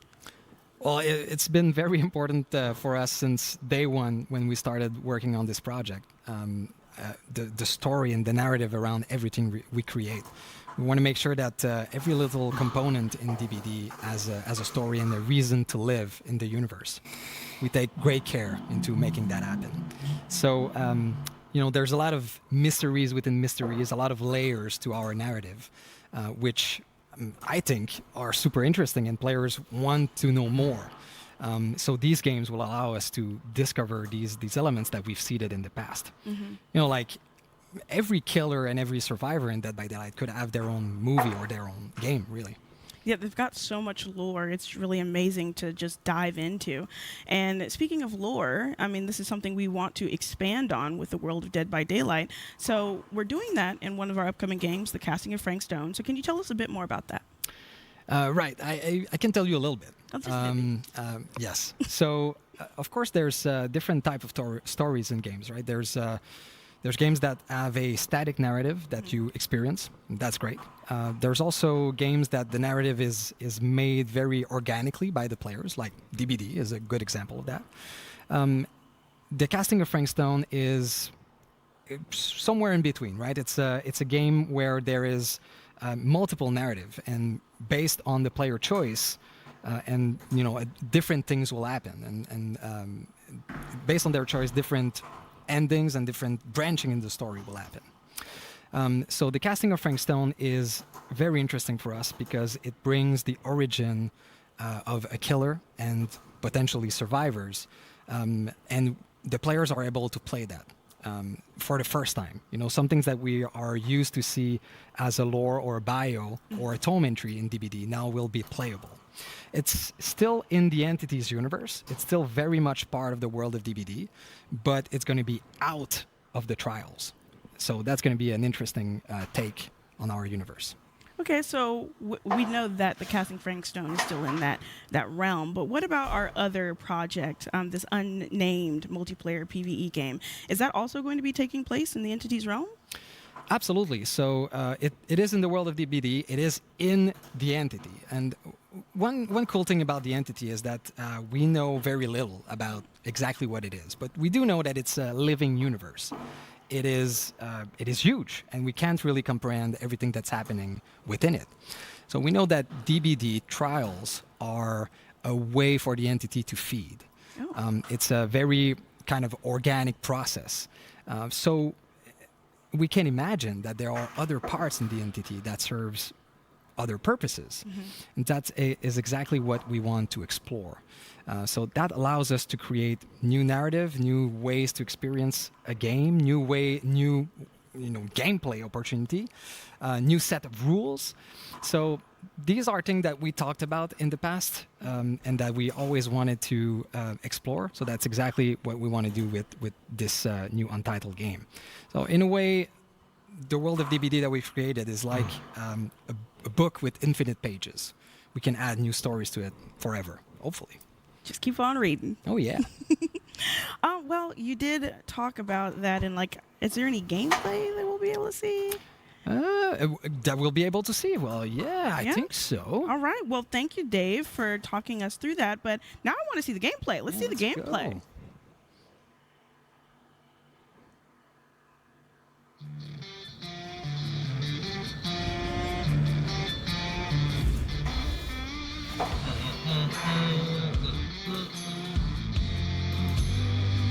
Hey everyone, I'm Audrey, lead producer at Midwinter Entertainment. Last year, we gave you a very small glimpse of a project we started working on set in the Dead by Daylight universe. I'm happy to say that we have more to share with you on this game codenamed Project T. Instead of showing you a close to final game with some polished gameplay, we wanted to let you in on the development process. Right now, Project T is a work in progress, more than a fully fledged game. Our goal is to craft an experience with all of you and create something that you would be eager to play. Let's hear more about Project T with our creative director. Hey everyone. First, I want to say what an honor it is to be working in the Dead by Daylight universe. We love DBD's multiplayer thrills, and its dark, mature setting brings just the right kind of tension and danger for a game like this. In Project T, you play as trespassers, rough and tumble characters who have been whisked away from their realities and trapped within the Entity's realm. There, in a vast region called the Backwater, they discover they must work together if they're to have any chance of survival. And of course, they're not alone. The Backwater is home to horrific monstrosities known as the Thrall. These terrors come in many forms and have different deadly abilities. Their origins and nature are unclear, but they certainly don't take kindly to trespassers within their domain. To achieve your objectives, you'll have to battle the Thrall with every weapon at your disposal. The world of Project T is called the Backwater. It's a unique place, another twisted realm within the Entity's grasp. You'll be eager to explore this familiar yet ominous world, and it'll definitely give you the creeps. To add even more tension to your experience, we're building the Backwater as an ever-changing landscape, which offers a lot of possibilities gameplay-wise. To navigate the Backwater, we're thinking of adding trucks in the game. Since it's a pretty big area, you would need a way to go from one point to another while escaping the hordes of Thrall. But there could be other uses for the truck. That's something we're thinking about, and we'd love to see what kind of ideas you might have. As DBD fans, we're having a lot of fun creating this new experience as part of the Dead by Daylight universe. DBD is all about horror, and we want to make sure we're crafting something that horror fans will appreciate, from the different biomes of the Backwater to the look of the Thrall. Project T is still in early development, but that doesn't mean you'll have to wait another year to get more news. We're looking to get your opinions and share information, so we're creating a platform called the Insider Program. This is a place where all the players excited about this new take on the DBD universe can gather and be active participants in the development of the project. As an insider, you'll not only get exclusive information, but also in-game rewards and even the chance to join our closed playtests and give us your feedback. Join us to help shape an experience you'd like to play and make Project T the best that it can be. See you soon.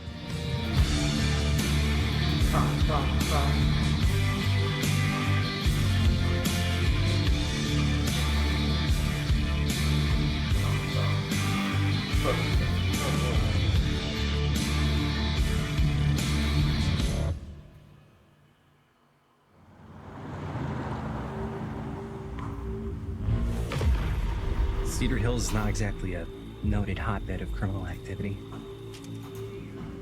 What is that? That's not entirely true. There was that whole serial killer thing. Why do you hate Cedar Hills so much? Used to be like town mascot. 因為係上集喎呢個。 Ladies and gentlemen, I present The Mill. Spend enough time in my line of work, you realize every place has got its demons. Think that belongs to the boy you're looking for? You can't shoot a movie in here. This is a condemned steel mill, Mr. Rivera. I suggest you immediately 睇埋 vacate the 個 premises. 眼瞓，你瞓 You 先。 do not, under any circumstances, set 1 foot back here in the Cedar Steel Mill. Ever. Such a joy to see young people so passionate about the arts. Everything's all right. Either of you heard of Murder Mill? 教宗 There was a whole string of disappearances. Kidnappings, really. Murders. So what was this guy's name? 入晒。 I don't think the police ever found this place. Fuck! Whoever did this might still be here. We can't stay, okay? We gotta go.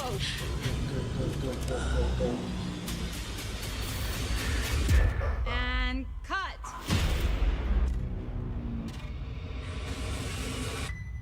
When you make dangerous cinnamon, you walk a dangerous line. 2024年。 Oh my god, that was such a cool trailer. Right? Some chills there. Did I see a Frank hunting Stone. mask? Bringing, God. bringing it. Murder Mill? That Murder seems Mill? familiar. Fans might know that one. Super cool. It's so cool to see the way that the DVD universe is expanding. Oh, yeah. And, I want to mention Project T. You saw a mention of the Insider program. So that's our team is there waiting for you on Discord. So you can join the Insider program to get up-to-date information on Project T and get involved in it and be part of the game's development. It's really the idea there is we're making the game with the community. So get it on the ground floor now. Yes. With Project T, like Eric said, we are taking this idea to a whole new level with making the game with you instead of just making it by ourselves. So if you love Dead by Daylight and you want to help with this new session-based multiplayer PvE game and bring it to life, sign up for the Insider program so that you can be in the know and get next steps. You also want to make sure you wishlist it on Steam because that really helps us. Yes. And so Project T is quite a ways off because, like I said, we actually want to make it with our players. But the casting of Frank Stone is right on the horizon. So Supermassive, as hopefully folks know in the chat, they're just an amazing developer of single-player narrative horror games. And now we're bringing Dead by Daylight into that genre. And it's just so cool to finally be there. And it looks super terrifying. It looks super, super crisp and polished and awesome. I can't wait. So as you mentioned, wish lists do help a lot. So if you would do us a kindness, kindly give us a wish list, we would greatly appreciate it. Yes, and speaking of Dead by Daylight, the PTB, I know a lot of you are itching to get into that. That will be at 1 p.m. as a reminder today instead of 12 p.m. So be ready to download that so you can go ahead and hop in and test out the new chapter. I can't wait to see people's reactions to all the things that are Oh, in this yeah. chapter. I cannot wait, especially for the locker one. I'm so excited for that one. But as we said, this is, we're getting pretty close to our live segment where it's going to be the live Q&A. So we'll have Justin, different Justin from Eric's Justin, come out to talk about this year's Twisted Masquerade in-game anniversary event.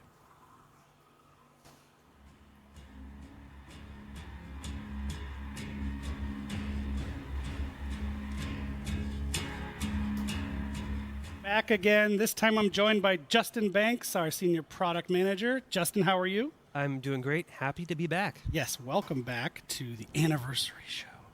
And what would an anniversary be without the Twisted Masquerade, right? So the Twisted Masquerade is back. It happens every year during our anniversary in-game, and Justin's here to talk about it. So what have you cooked up this year? So this year, we got some amazing stuff. Honestly, I think it's our best anniversary event yet. But before we get to it, we have what we call Before the Masquerade. So that is going to be something that actually starts right after this stream. So for everyone who's watching, once this is over, go play. And we've got lots of really cool stuff as a big thank you to all of the players. It's really stuff from all of DBD's history, and it includes a lot of presents. I love presents. I know you love presents. Our community probably loves presents too. I think details? So the details about presents. We've got lots of login rewards, so lots of currencies for players to earn just by logging in whichever day throughout all of this. We've also got 2 recolored outfits, one for Meg and one for the Huntress, that players can earn through each week. So each week you'll be able to earn a different piece of this, so if you log in just once each of these initial 3 weeks, you'll get the full outfits, which I think is a really cool way to get your hands on some cool outfits. Now, each of these initial 3 weeks is going to focus on a different period of DBD's history, so a different collection of years. What that means is that we're going to have map boosts and outfit sales of character outfits that were released during those years. So we really want to take you through this history with us. We want to celebrate the history of DBD. That's really cool. Then the cool stuff that I think everyone's really going to dig is we have some currency boosts, a different one for each week during Before the Masquerade. So for the first week, we have a blood feast. So 3 times the blood points. During week 2, we are going to have 3 times the rift fragments. So if you want to progress towards the rift, this is a very good chance to do it. Then during week 3, we've got 3 times the XP. Yeah, so, again, if you want to progress to the rift, this is also good, but this is a really good chance to earn some iridescent shards. Damn. And then after D&D releases, the last week and a half we'll be doing double XP and double blood points, right? Oh, we're doubling down, yeah. So everyone can play the new chapter. They can get hyped for the Masquerade. They can nab some of the older anniversary charms as well. Is that true? Exactly. So we want to give people a chance who haven't earned them during previous years, to celebrate the build-up to the event itself by earning, like some really cool Masquerade crows or things like that. Awesome. Okay, so what about the event itself? So the event itself, now that we've tackled Before the Masquerade, the big new thing that is coming for this year's Twisted Masquerade is the reveal of the host of the Masquerade, Trix herself. So players might have seen her hinted at during previous anniversary events or during in outfit descriptions referenced as the Mad Designer or Zizzletrix. So she's finally making her appearance. And throughout all of the event, we want to make it very clear, this is her party. She's everywhere. She's the entity's biggest fan, celebrating, holding this party in its honor. And she's not a playable character, so we want to make that very clear. She is there pushing everybody to engage and celebrate. I love that. So does this mean we're going to see a lot more of her in the Twisted Masquerade? Absolutely. So we have a lot of the UI that is themed. You might have seen some last year, so we've done a lot of updating for that. We've got Father Campbell's Chapel coming back with the whole party taking place inside. Some updated content in there to show that the party is progressing or dying slightly. Might find some corpses. Then, in addition to all that stuff really permeating the game, we've got the lobby, the loading screens. She's going to appear in trials. You will hear her laughing at you or cheering you on around the exit gates. There's really voice lines that's going to appear everywhere, really accentuating the gameplay. It's going to be amazing. We loved hearing all of the voice lines that we have had recorded for this. With all that stuff, we've got a lot of really cool gameplay that I'm going to talk about in just a second. But one thing I wanted to mention is that all of our event gameplay now is going to take place within a separate event queue. So if you want some of the normal DBD, in the core mode, you can have that. But if you want the event stuff, go over to the really cool event queue and take part of Trix's, Twisted Masquerade. And I have to say as well, if you go to the core mode, it's still going to have a lot of the decorations, so you get the vibe with the core experience. And that's a really good quality of life improvement over last year, right?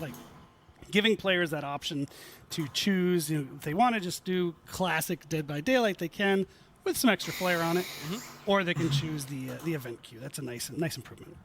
So you mentioned it. So what are some of the gameplay changes that are coming with Trix? So Trix is bringing what we call her bag of tricks to the party. She wants to spice things up. She wants everyone to have a lot of fun. So what we've got is that as a match progresses, one of a series of abilities, or sorry, one of a tricks is going to be played on our players. And these are going to be things like giving everybody haste, giving people undetectable, spawning anniversary special chests or totems, some really cool stuff that's going to spice it up. And this is going to happen whenever 2 points are accumulated during a match. So at first I'd say one tricks actually takes place at the match start. Following that, whenever 2 points are accumulated from doing a gen, first hook, things like that, which each gives 1 point, that is then going to trigger another tricks to maximum of 5 during a match. So we want to really keep things interesting. And when a tricks is actually activated, you're going to see Trix herself appear alongside or take the spot of one of the dancing marionettes. She's going to even deliver a line that hints at what has been played. So if you're not paying attention, she's going to give you this really cool audio cue. That's awesome. And so in addition to all of that, I think we're also doing some sort of update for the invitation mechanic. Yeah, absolutely. So the invitations last year, we had players run around, gather those, and you could either spend it to use an ability while inside a chase, or escape with it to help you earn a mask. This year, there's no need to escape with it to earn a mask. That's a different thing. And we've even added outside of chase abilities to the invitation. So if you're someone who doesn't necessarily want to always be chased by a killer or wants to have a more diverse use for it, we've added that. So survivors can now go into quiet mode, so making a lot less noise, and can even do things like quickly enter a locker without alerting the killer. It's super useful to get out of that chase right away. That's fantastic. Or if they're nearby and you don't want to alert them. For killers, they can now use an invitation to immediately send a downed survivor to a nearby hook. And as I can say from playtests, it's really fun. I think the community is going to love that. Can't wait for them to play, but also I think there's challenges we've added so you can earn masks, right?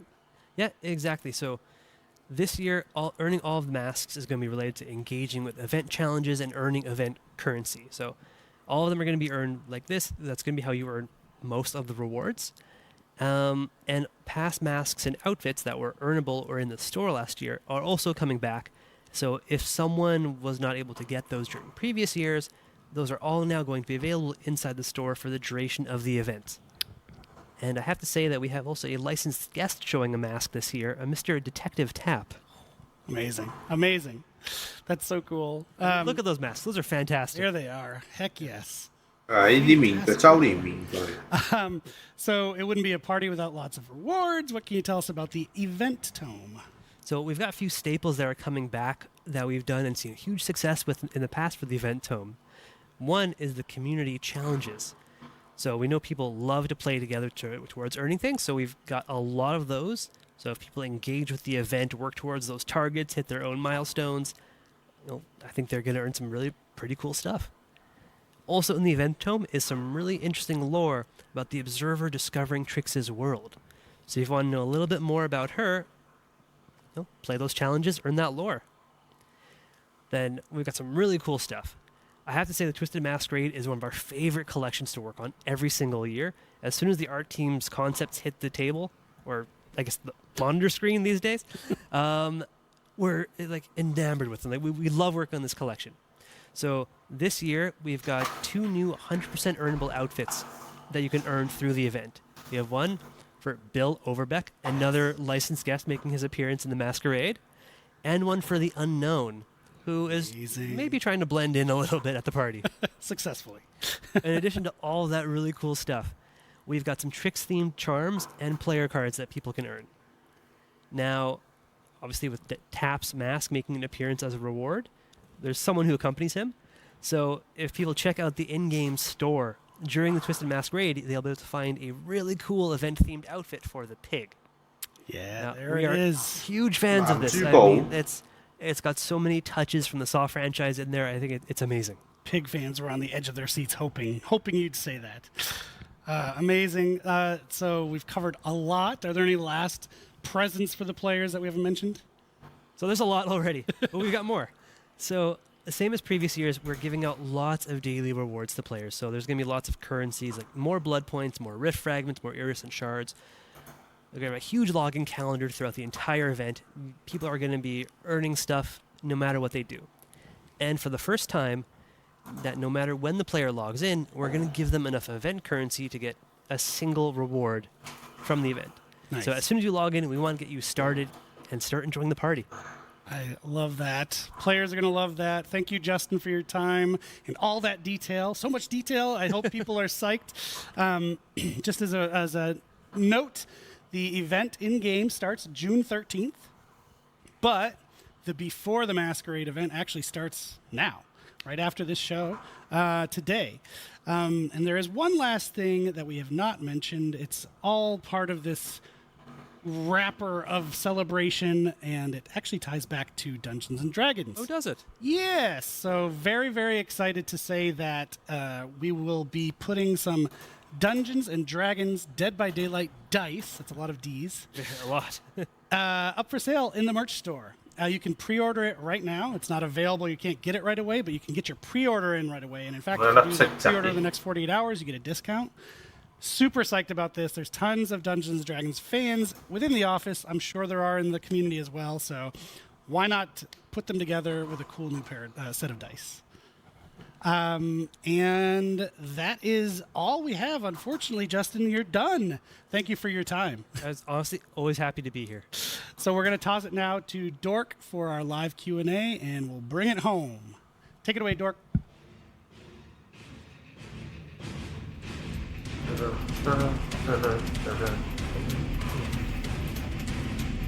Live Q&A.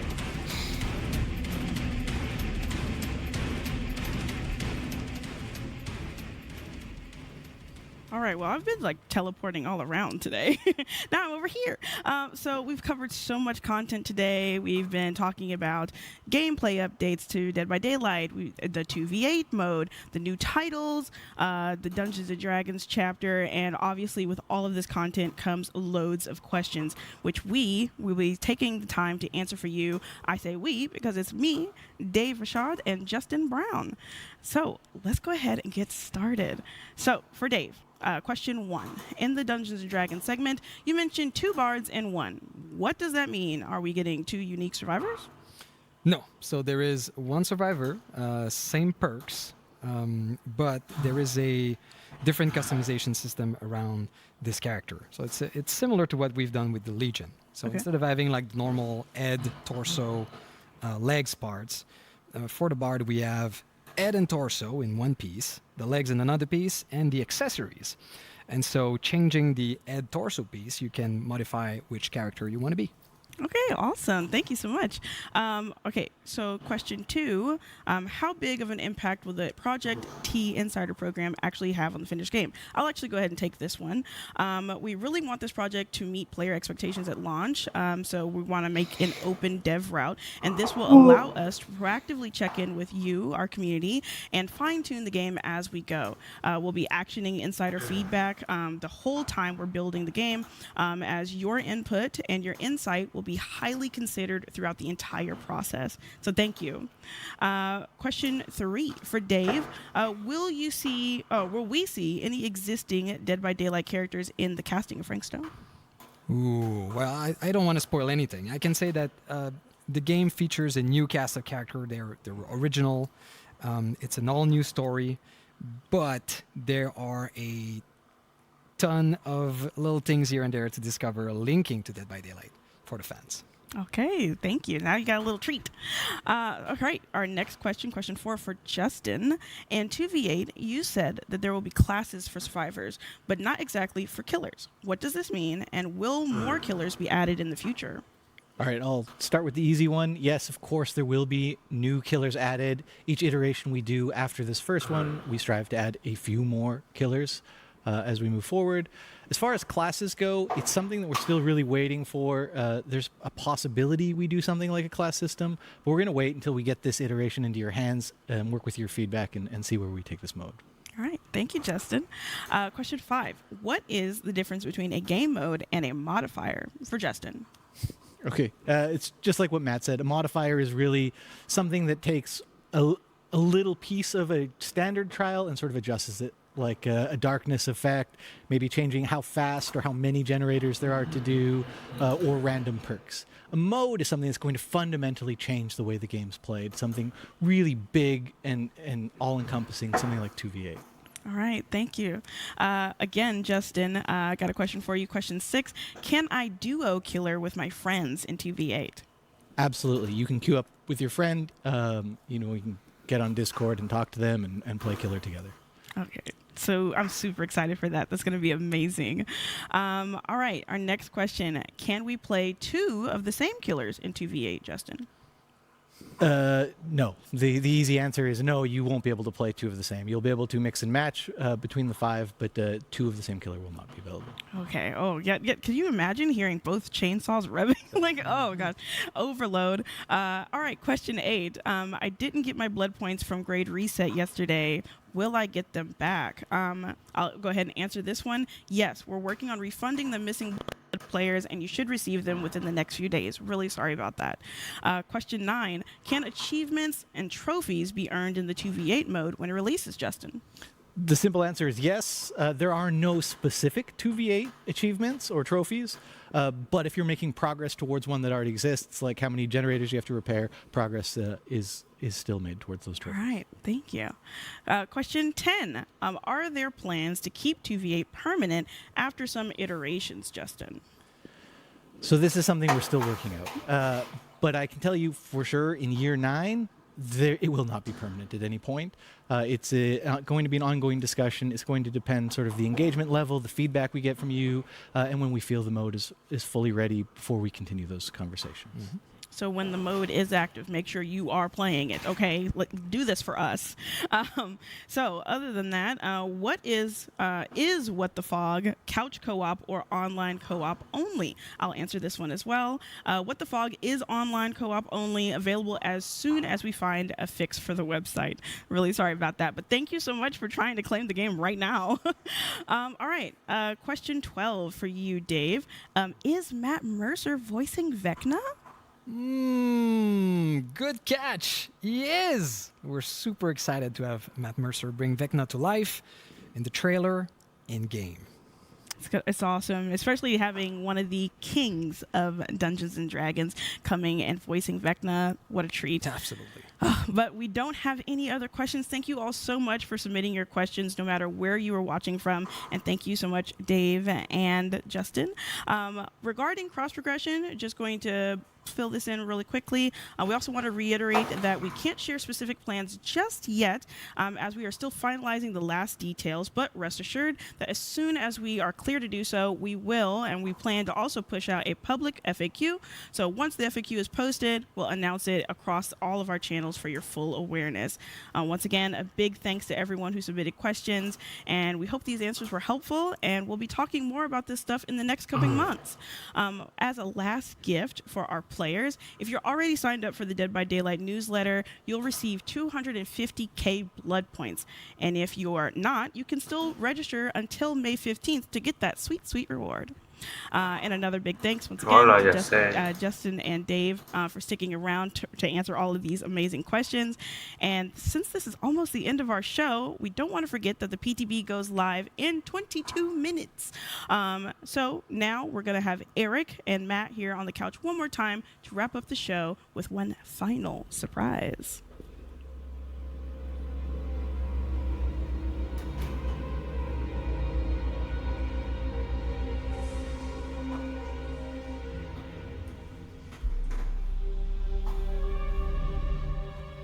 All right, this is it. This is the end. You've made it to the end of the show. It's been a great show. It's been a long show, and we thank you for sticking with us. We had so much to tell you about, so we had to do it all.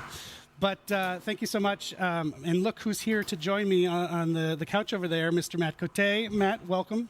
Thank you so very much. Well, nice of you to make it at the end. Yeah, sure. You eventually got here. Yeah. Well, I was a little late. Had some surprises to True. work on. It's always something. That's true. But I think all the surprises are wrapped up for now. Thank you again. Hopefully you'll join us on one of our upcoming streams. We're going to keep these rolling. Maybe you'll join us on one of our upcoming streams. I'd be delighted. Fantastic. And that's it. Thanks, everybody. Have a wonderful...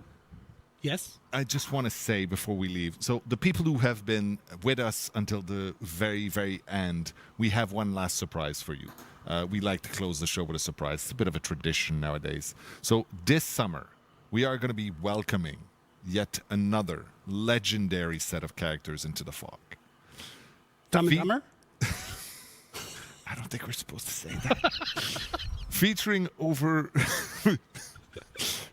in over 30 games, an animated series, an absolutely unforgettable soundtrack, and much, much more.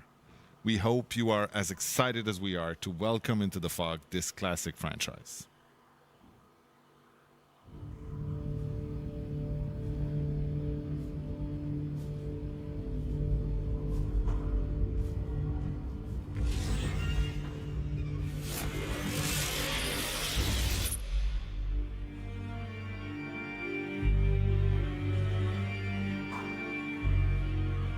This is what？8月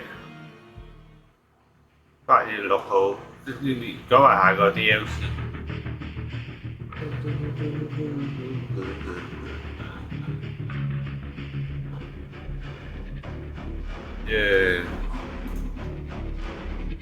係咪出嗰個trade？你出埋呢個係再下個 DLC。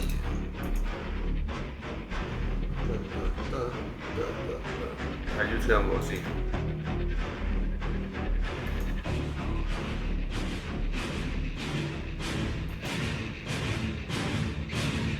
好，咁星期四再開台啦，聽日就唔開啦。網家睇到呢度先，即係 Google 嗰個咩嘢咩 game 嚟？定係有啲自創嗰啲？睇到呢度先。星期四再開，星期五唔開。好，睇到呢度先，咁星期四再見，係咁先，拜拜。